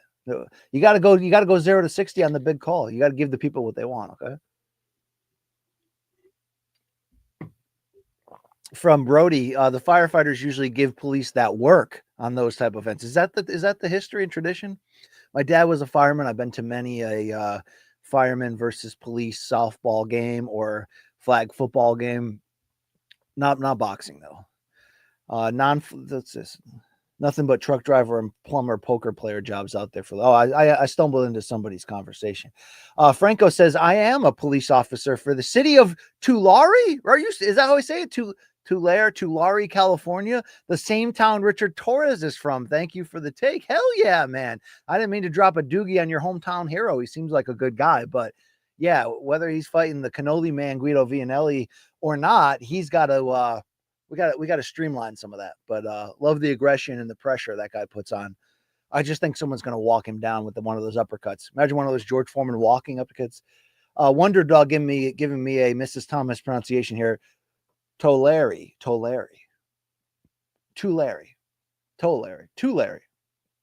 Leisure suit Larry. All right. Lazy Bed says, I work in the pasta business. The world loves my noodle. All right. Is that your pickup line, right? Was her name Amber, or was that just the color of her energy? You got a good take on him. I believe what you believe. All right. I hope he represents your Tulare town with pride, though. You know what I'm saying? Is the T silent on Tulare? Thank you. 915. So it's Wadalawari. Yes. Okay. Brody Moret, BC, can Rafe introduce me to Katie Nolan now that he's in the Pablo Torre inner circle? Yeah, he could probably introduce you to her husband too, that Dan Soder guy. He's pretty funny though. There you go.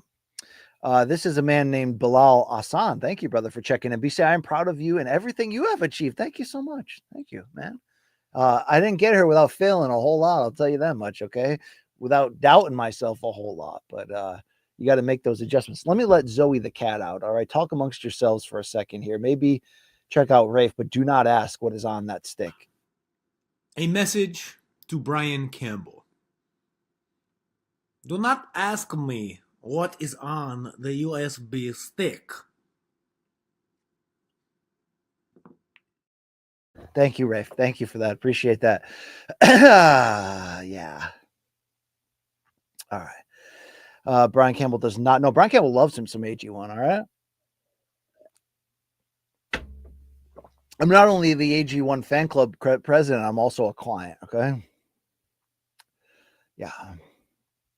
Okay. Well, I'm excited for you, Franco, on this commentator job. Get after that. All right.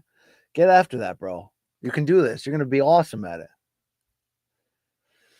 Oh, run them cheeks. My guy, Joel in the house. All right. Not Joel Casamayor, Joe L. Period. What's up, BC? Is there anything you think you have learned about yourself from listening to music? Keep up the great work, my guy. Have I learned anything? Well, yeah. I mean, I would say I greatly. What attracted me initially to get into popular music and then quickly transition to, I guess, what you would call classic rock. Right when I was in the 80s. The music my dad grew up with was the music of the late 60s, early 70s. So that became a passion of mine to study that. I think along the way, I was a lyric guy, aggressively, almost exclusively in the beginning, the poetry of the Beatles, not just the love songs, but the introspective John songs built with, a ton of melancholy and doubt for his life, spoke to me at really tough times, as in that transition between youth and manhood, where you're just lost going, man, everybody else around me kind of knows where they're going in life. I'm just an adult child over here. Extending, of course, to my obsession for the lyrical genius of the great Bob Dylan, maybe the greatest songwriter of all time. The very underrated poetry of Jimi Hendrix. Yeah. So in a lot of ways, I have long used the inspiration of the right lyric at the right time that is almost poetry, that can be inspirational, the kind you'd put on a t-shirt or a poster. You know what I'm saying? There's so many songs that have that I still think about to this day, that are just the right song, that represent the right time of uncertainty of your life, that had that right lyric that just kind of was your anchor in a storm. No question. But what have I learned about myself? I mean, I never thought I would evolve to this guy that would give genres like jazz fusion, progressive rock, the time that I am. The fact, I didn't think I would have that type of brain, but you get older, you get more calm, relaxed. You're looking for different things in that moment. I mean, I was listening to what's his name? Mingus the last night, and just going, damn, this is art. You know what I mean? Then I put on Miles Davis's the damn Spain album. Just art brilliance beyond belief. I don't know if that makes me learn stuff about myself, but it's a different way of receiving it. The music of my late teens and early 20s was aggressive in the GNR Van Halen direction. Right now it's a lot more in the wisdom filled lyrics of a early 70s singer songwriter like a Jackson Browne or a Paul Simon. Yeah, I learned about myself, a lot about myself, in comparing the lessons learned in these songs and in the songwriting. No doubt about it.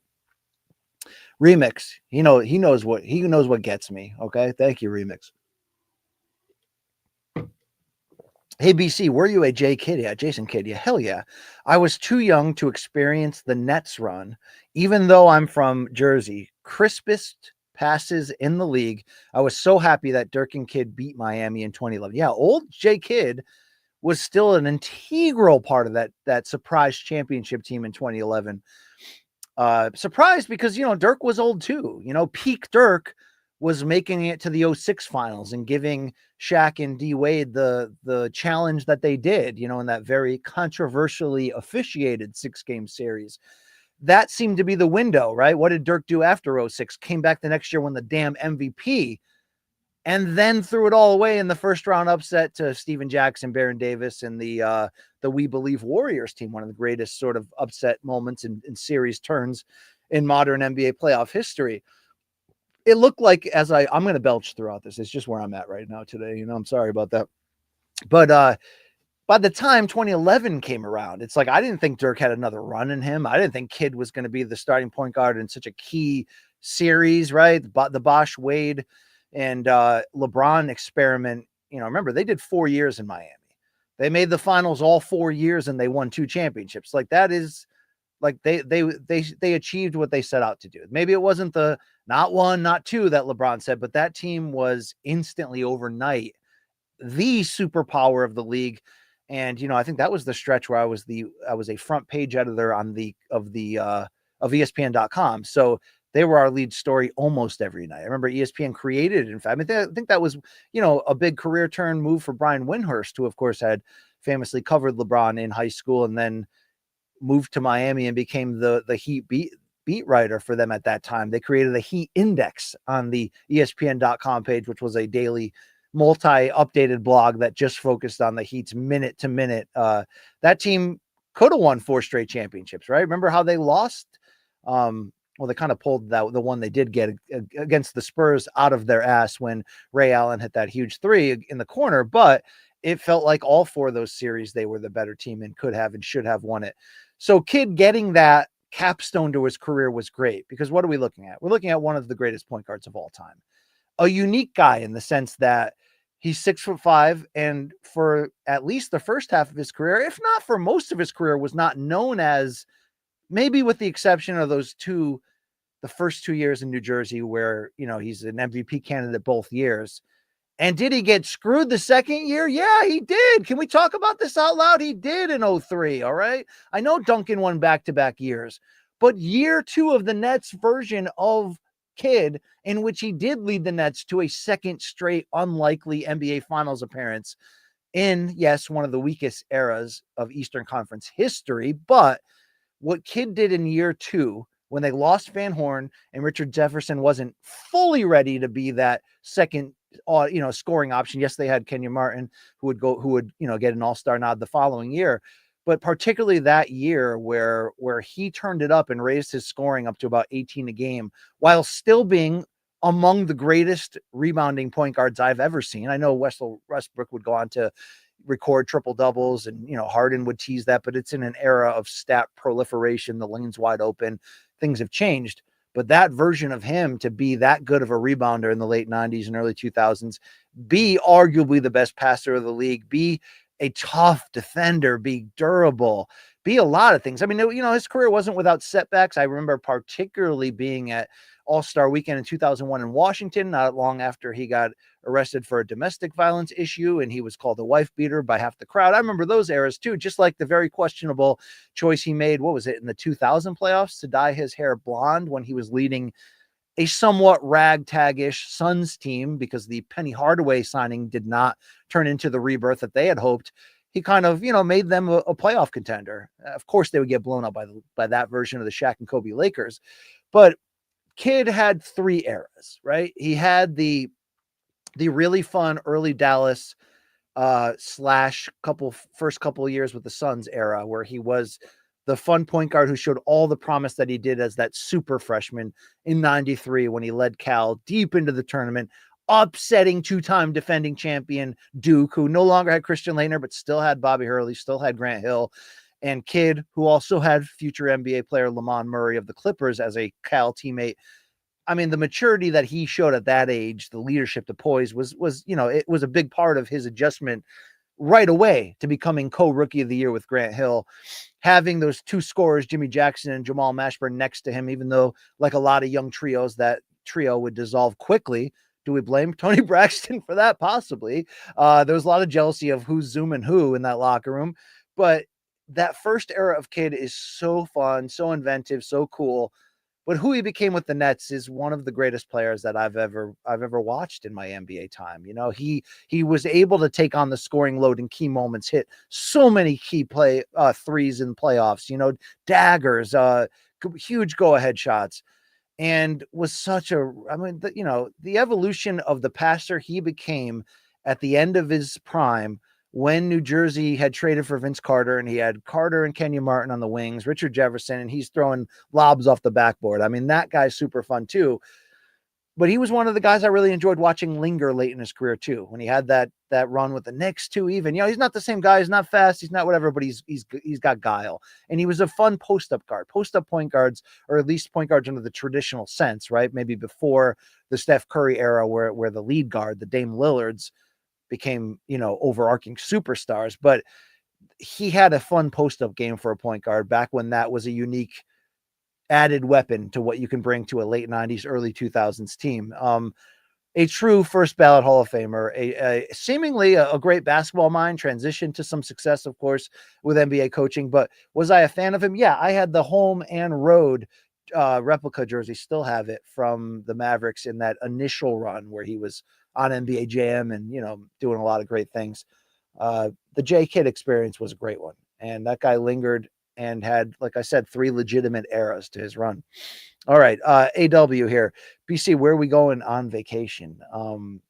We're going. It's going to be great. Okay. We're going. I'll update all you guys. And I'm not calling Bivol a chicken because he's fighting Beterbiev and the money. Yeah, that's not true. I mean, he's going to get more money, and he's going to close out a historic trilogy. And for better or worse, he's leaning back into the guy who has made him the most money in his career in Turkey. Now, would I want him to fight Benavidez now instead? Yes, but I understand what Bivol's doing.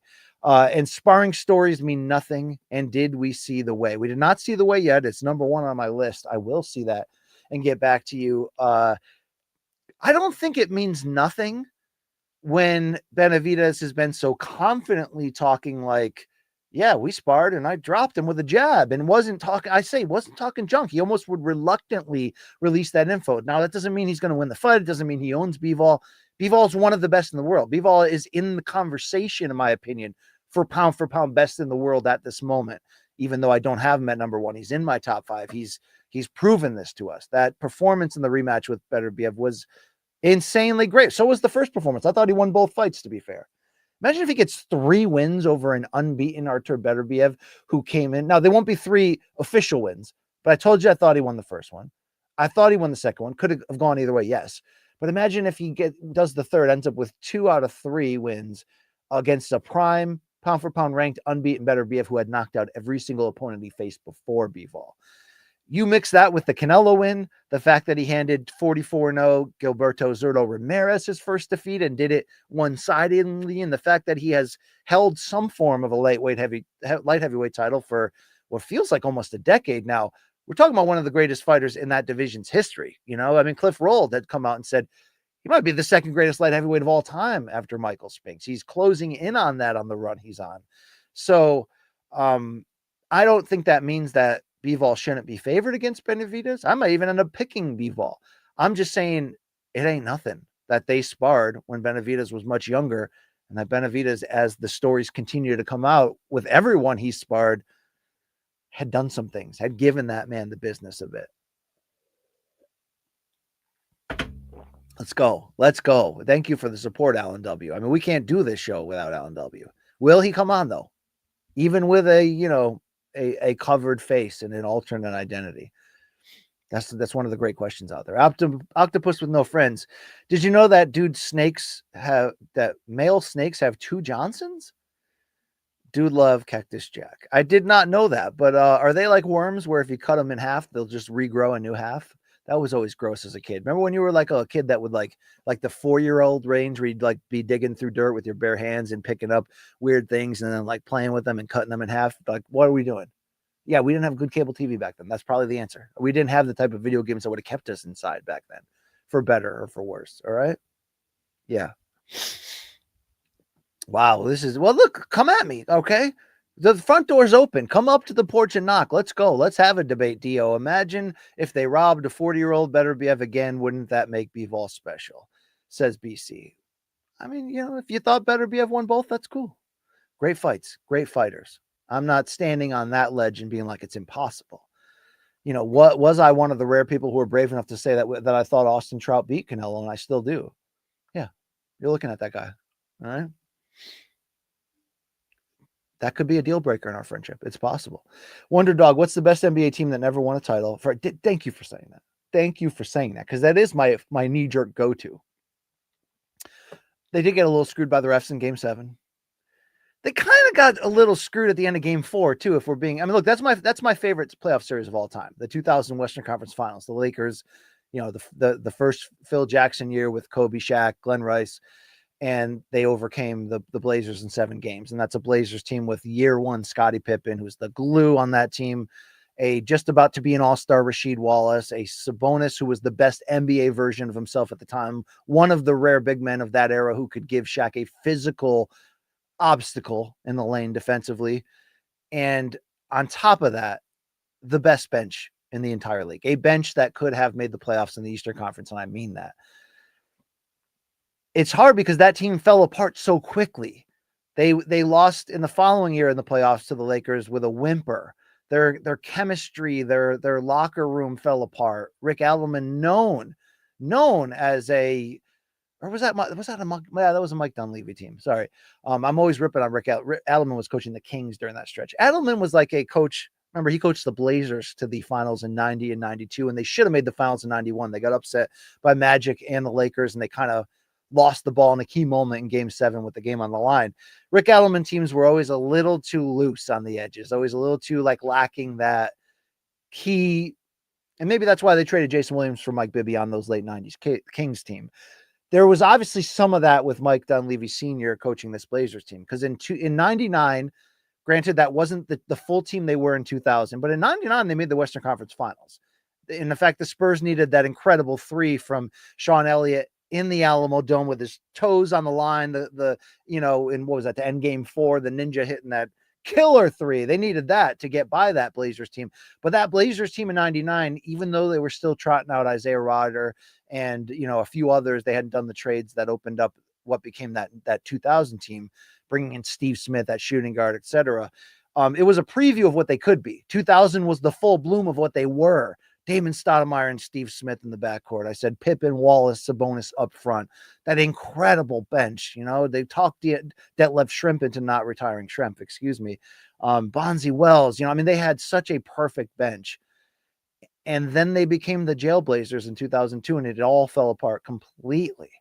So they never got to capitalize on that window. I did say when asked a similar question last week or the week before about what 90s team was the best that didn't win the championship, and I could easily say, as I did then, number one being the 97-98 Jazz, or 96-97 either, or number two probably being the 94 or 95 Knicks.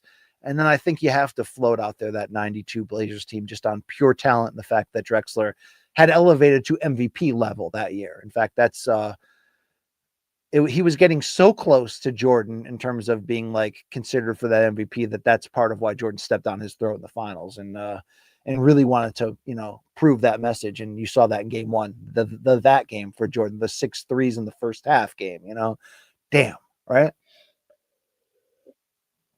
Beyond that though, there are certainly a lot of teams that could have and or should have won. The 69 Lakers, the fact that they, that Chamberlain imploded in game 7 and they fell apart, and that old ass last year of Bill Russell team was able to pull that victory out.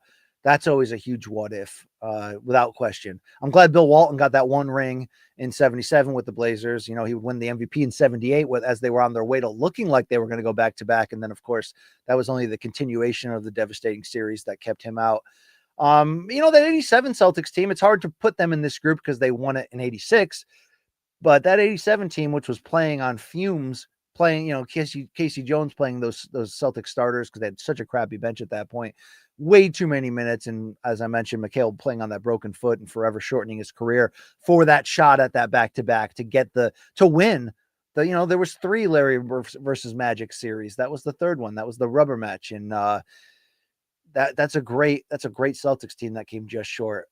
I lump them in there too. I think, in modern times, I think you can mention either of those 2 Heat teams that didn't win it in that 4-year stretch. They were the best team in that league for all 4 of those years, in my opinion, without question. I mean, I struggle to put the 04 Lakers in this conversation because I don't think they ever figured out the chemistry of having Peyton, Karl Malone, and then, Karl Malone's injury in the finals is a big part of why they didn't win that. But they never figured out that super team chemistry. Maybe it was part of the fact that Shaq and Kobe were not talking. Kobe was going through the Colorado business and having to fly back to court constantly. So that was just a disheveled team.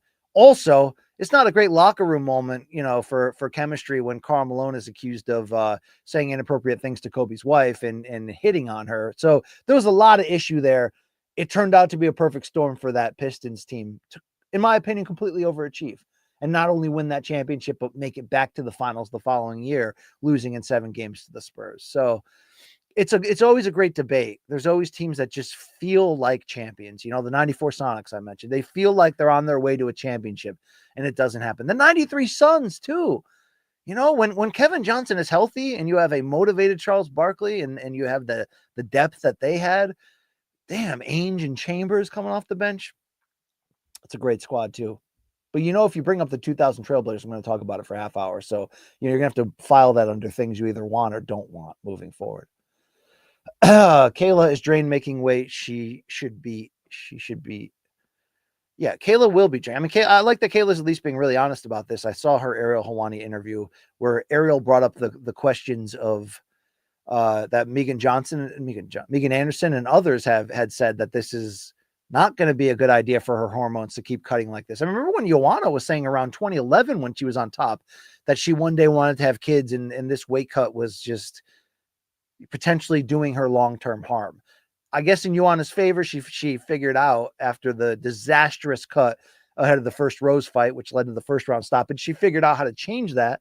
She proved that in the rematch, although she lost against Rose in a great fight at UFC 223 that improved it a few more times after that if she does it the right way, she can make it. But this is a different kind of doing it the right way. Kayla's being honest. This is hell for her. I don't know how long she can do it, but I hope for her sake she gets to put her best foot forward, being almost a 7-1 betting favorite against Pena. You do have to watch out for Pena's durability, hunger, stamina, toughness, all that matters, especially in women's MMA, where sometimes skills don't always pay the bills. Sometimes it's outlasting or outworking somebody.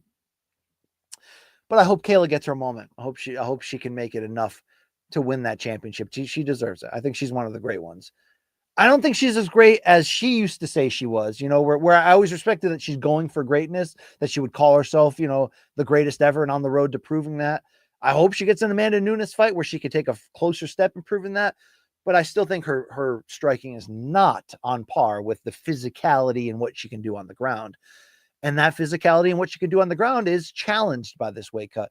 Mr. Cunningham, Ray LaMontagne is a great lesson for the mental health. Yes. And I see that he's doing the 20th anniversary tour of his absolutely all-time great debut album, Trouble. I think I've said it before, but I'm on the cover of his live album that he did at Bonnaroo in 2005. He actually put that out as an EP. You can kind of barely see me in the crowd there, but it was pouring that day at Bonnaroo in Tennessee. I saw him, within the same year that I discovered the Trouble album, and it kind of became I used to fall asleep to that album every single night. It's just the perfect singer-songwriter, acoustic, pour your heart out type of album. It's almost got a classic style and sound and feel to it, but from a dude who was just this obscure grocery bagger / coffee shop player who made it big. So that's what led into why that's special. And you can still listen to it. I think that Bonnaroo live performance was so special and why I coveted being there, not just because it was the only live performance I think that I've ever been at that became an official release live album. But after the first song, the ovation was so loud that the man was crying. And he couldn't believe that he was where he was in his career at this point, and that people connected with his art so much. I can see him being a good go-to, mental health type music when you need to just calm, chill, and relax. No question. Brody Moret, Karl Malone was probably hitting on Kobe's daughter, not as well. Wow. I mean, the histories could suggest that joke is a zinger, but yeah. All right. Wow. A lot of inappropriate Joanna comments coming in here. I'm not surprised, MFers. All right, great. Yeah. 93 Sun says Wonder Dog were great too. Yes, Cedric Ceballos was my guy. Ceballos was a role player on that team, right? It wouldn't be until 94 that he would get leading minutes that would lead to him actually for the first time and only time in his career being an all-star in 95 with the Lakers. Unfortunately for Cedric, who would go on, by the way, to appear on Amazing Race on CBS, he didn't get to play in the all-star game because he was hurt. But I love that version that peak Cedric Ceballos became. I'm not talking about the 92 version who did that stupid blindfolded dunk, right? That knocked a promising rookie Larry Johnson out of that dunk contest. But I'm talking about the prime 95 Lakers Ceballos, who famously never had any plays run for him, did not have a post-up game, did not even really have a consistent jump shot, but was such a good penetrator, such a good offensive rebounder, and a guy who could still average 20 a game just by hustling, happenstance, being in the right place at the right time. That guy was fun. Yeah, he was a bench player for them in 93, but remember that 93 starting lineup. MVP Barkley, Dan Marley, all-star Kevin Johnson. Oh, well, Marley was an all-star too. And, rookie Oliver Miller, who overachieved in the pivot. Who else you got? Richard Dumas, the rookie out of Oklahoma that would go on to some serious drug use and fall out of the career. But that was his rookie year. He was a starter for them. He actually was what forced Ceballos to get benched. That team was just clutch. They just had that magic. And don't forget what they had to do in round one. They're the number 1 seed in the Western Conference, and they're playing that ragtag old 93 Lakers team that was without Magic Johnson, that had, whatever was left on the tires of James Worthy and Byron Scott.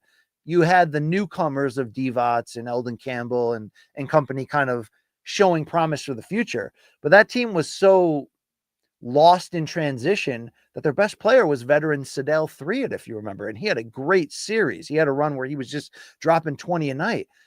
But the Lakers went up 2-0 as the 8th seed in a 5-game series. We only remember the Suns going to the finals. We only remember Barkley going all in really for the 1 year in his career where injuries didn't affect him and where he, from the lessons he learned traveling with Jordan and Bird and Magic at the 92 Olympics, he learned the price of fame and championships, of the work ethic that you need. He did that in 93. And they go down 0-2 to this hapless Lakers team, and they lose both games at home. But never forget the confidence that rookie head coach Paul Westphal, the former multi-time All-Star, who just so happened to average 25 a game for the Suns in the late 70s and go first team All-NBA twice during the pre-Magic Bird launch, which saved the NBA. So it's in an era that people never talk about anymore. But Paul Westphal at that post-game press conference after game 2, when the reporters are like, hey, number 1 seed, you're down 0-2 at home to the hapless Lakers. And he said, don't worry. I remember he said it so matter of fact that I was like, man, the balls on this guy. He said, we're going to win Sunday. We're going to come back and win game 4. And then we're going to come back to Phoenix and win game 5. And all you guys are going to talk about is how much this team didn't give up and how this team fell, got knocked down, but they didn't stay down. And that's exactly what they did. I don't know why that quote from him always rings in the back of my mind, just like the one, by the way, that Bill Russell gave in the locker room after game 6 of the 69 finals. I referenced it earlier. Remember, the Lakers had just picked up Wilt Chamberlain, right? They added him to Jerry West and Elgin Baylor. They loaded up to finally take down that Celtics dynasty, right? Chamberlain had previously done that in 67 with the 76ers, or 68, excuse me. No, 67. And we're talking a 69 Celtics team where Bill Russell is the player coach. They're old. And they asked Bill Russell after game 6, how do you feel about getting into another game 7? Only this time you got to go on the Lakers floor to defeat them as an underdog. And Bill was just like, we've done it before. And he walked off the interview. You know how many times I play that back in my mind? When I get up, I'm like, damn, I got to do this today. I've done it before. All right. I've done it before. How are we going to survive this dark turn of our lives that came out of nowhere? We've done it before. All right. Believe it. I don't know if anyone else is motivated, and if anyone else is drinking AG1, but I'm both. Okay. Pix marshmallows. BC, those AG1 bottles are worth gold with the new tariffs. Interesting. We don't talk about tariffs on this program, all right? New paintings would be good at this. Yeah, I got to get back on the horse. I'm ready. I played myself, like that, that old saying, you worked yourself into a shoot. I played so much Fortnite in the past month that I've worked myself into a shoot. I got to get my life back. I'm reading again. I'm going to get back into painting. I'm going to give my competitiveness in my brain a break. All right. We're going to go on this vacation. I'm going to read a lot. I only read once a year. It's on vacation, but I'll read cover to cover on that ish. All right. Yeah. Yeah. No more NBA questions. Brody's right. This is getting so out of hand. Let's get back into these paid ones. Let's hear what the people have to say right here. Devin Tuck, thank you. Call me crazy. Usman is 1 to 2 fights away from a title. Good Lord here. What is he still ranked in the top 5 at welterweight? I mean, it's not like I don't have anything against Kamaru Usman, but he's not coming through that door anymore in terms of fighting for a title. So let's not, keep him in these conversations when there's an opening. I'm glad that when the Shavkat situation happened, excuse me, when Bilal pulled out of that fight, that they did the Ian Gary fight instead of getting Usman in the bullpen. Usman's now 37. He had an incredible run, but the reality is he has not taken a welterweight fight since when? Since March of 2023. So we're 2 years and 1 month from then. He hasn't won a welterweight fight since when? 2021. So it's been a long time. He's riding a 3-fight losing skid. That was gross, excuse me. Granted, though, the last 2 are back-to-back majority decision losses. 1 being the trilogy to Leon Edwards, and the 2 being where he was rightfully praised for taking the Chimaev fight on short notice and then kind of overachieving. He did some good things in that. He kept his name. But really, we're at the point now where it's like, give him a fun fight with another old guy or a test against a young guy who's claiming big things but may not be that guy. Like if he would have fought Ian Gary a year ago, I'd been like, that's the right matchup at the right time. But Devin Tuck, I will call you crazy. All right. I will. You took me here. Okay. And look, if they're going to ask me NBA questions about the 90s, I'm just going to answer them. That's just where we're at here. Alan W., thanks for your support. Jay Kidd and Grant Hill were co-rookies of the year. I was sure Hill was going to have a much better career. Who knew? Yes. We made that comparison a few weeks ago of who got more long-term promise cut short, Grant Hill or Penny Hardaway? I still think it's Grant Hill. I still think it is. And I love that he at least salvaged a career at the end. He was a very good role player for the Suns. But it's lost in NBA videos, and you have to go back and watch him dunking over Alonzo Mourning and him doing things that were so early LeBron, right? That were just like, damn, he could do it all.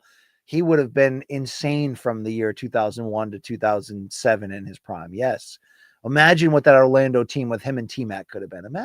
Imagine all the people, Alan, okay? You know what I'm saying? Yeah. Also, Alan W says Grant Hill drinks Sprite. Yeah, he was on top of the world at that point. Ready to have his own shoe with, what was it? Fila, right?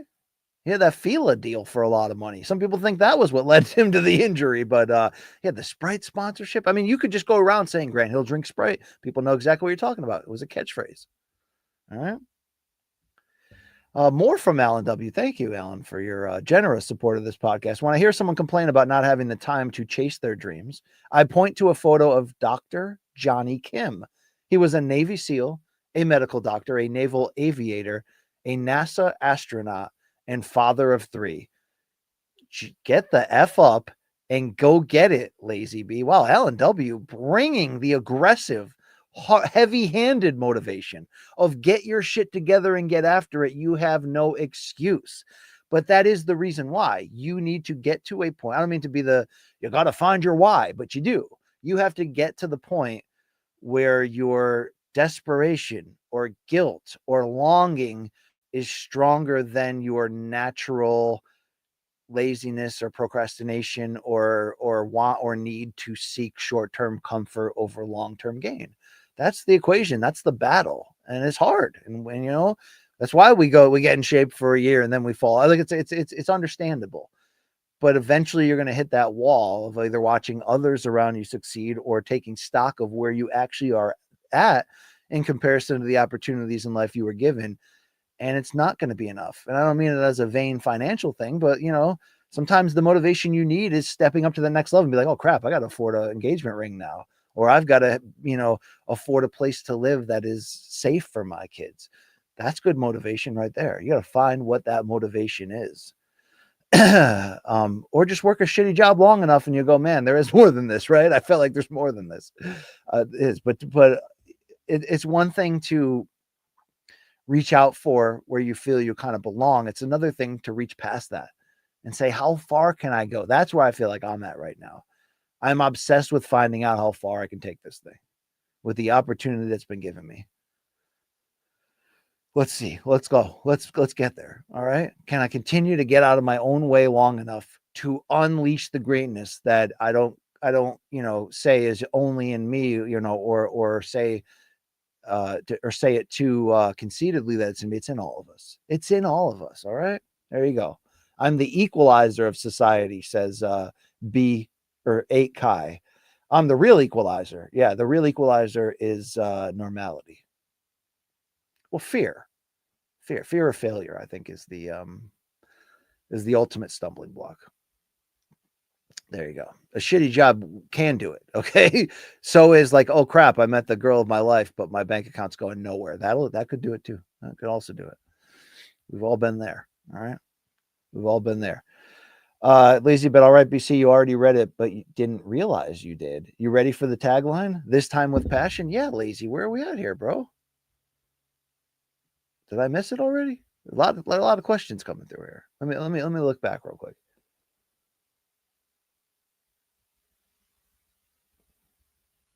I'm not seeing it, Lazy Bed. All right. You probably typed it during that time I was lost on the exit of the NBA question, which is like half this chat. Okay. That's what we're doing here.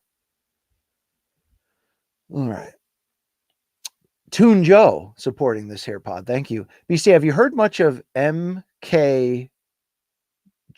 McGee? Reese McGee? What are you talking about here? MKG, best guitarist in 20 years, in my opinion. Check out his performance on Kimmel. Love from Newcastle, England. Well, thank you, Toon Joe, for the love from the other side of the pond. Are you up there on the Geordie Shore? That's what I'm talking about, right? Let's see what you're talking about here with MKG. G? Okay. Oh, that's actually how he spells it professionally. MK period lower score GEE. No, I'm not aware of this guy. So along with seeing shortly the 2010 film, directed and written and produced by Emilio Estevez called The Way that Alan W. has me on the homework assignment. I'm going to get to the bottom. I'm going to get inside on that guy MKG and get back to you. All right. There we go. All right. We're going to close up shop here shortly. I'm going to chip away at what's left in here and appreciate you for your time. I got to pack for this vacay. We got to get after it. All right. Vital George 85. Hey BC, great question. What is your favorite M Ward album? I'm a transistor radio guy myself. Also, did you ever listen to Monsters of Folk? Yes, yes, yes, yes. So M Ward was one of those like early 2000s awesome indie singer-songwriter guitarists who did reach a certain level of, I don't want to say crossover fame, but critical acceptance and even small commercial acceptance when he did join the folk supergroup called Monsters of Folk, which features Jim James from My Morning Jacket, Connor Oberst, the lead singer of Bright Eyes, and then Mike Mogus, the multi-instrumentalist producer of Bright Eyes. Yes, that album's great. I'd love to get that on vinyl. In fact, that's one thing I need to start looking for in the rare, stores I go to that have good new collections or newish collections.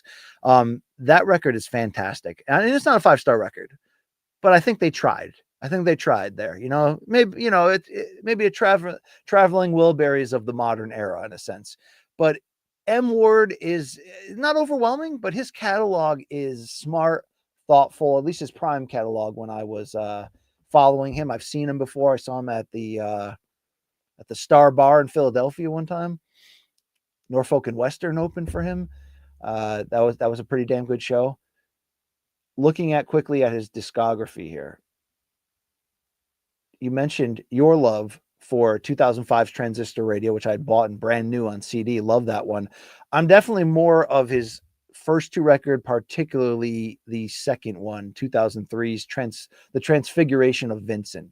That's where I'll get down on there. But also the first record is really good as well. In fact, maybe I like the first record even more, which is End of Amnesia. I thought his best chance at a commercial crossover was the aforementioned Transistor Radio. I also got into 2006's Post-War. All are in the 4-star area. All are good songs. But if I'm putting on, what I consider to me prime M Ward, I'm going to put on the first album. And I'm going to really get into,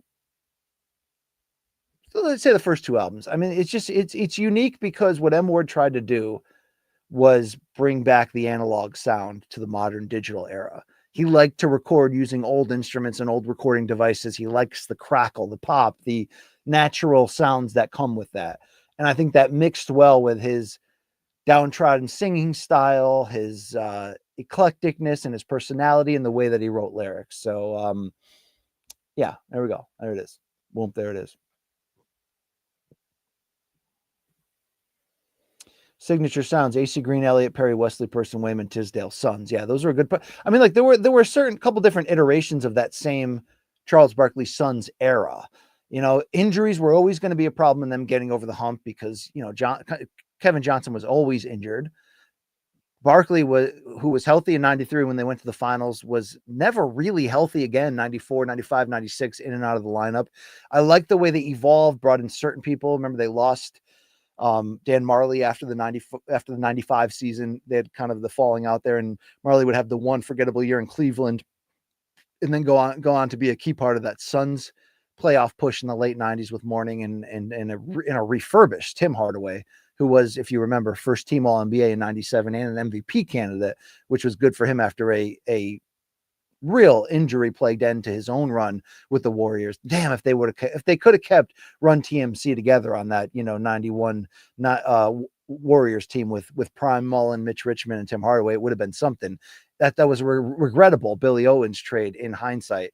But yeah, get me talking about the 90s here, and this is where we're going here. But I thought the Suns still had a chance, and maybe the one that really got away for them the most was that 95 team that was up 3-1 on the Rockets. and kind of choked away that series. The Mario Ellie Kiss of Death game. You know what I'm talking about. There you go.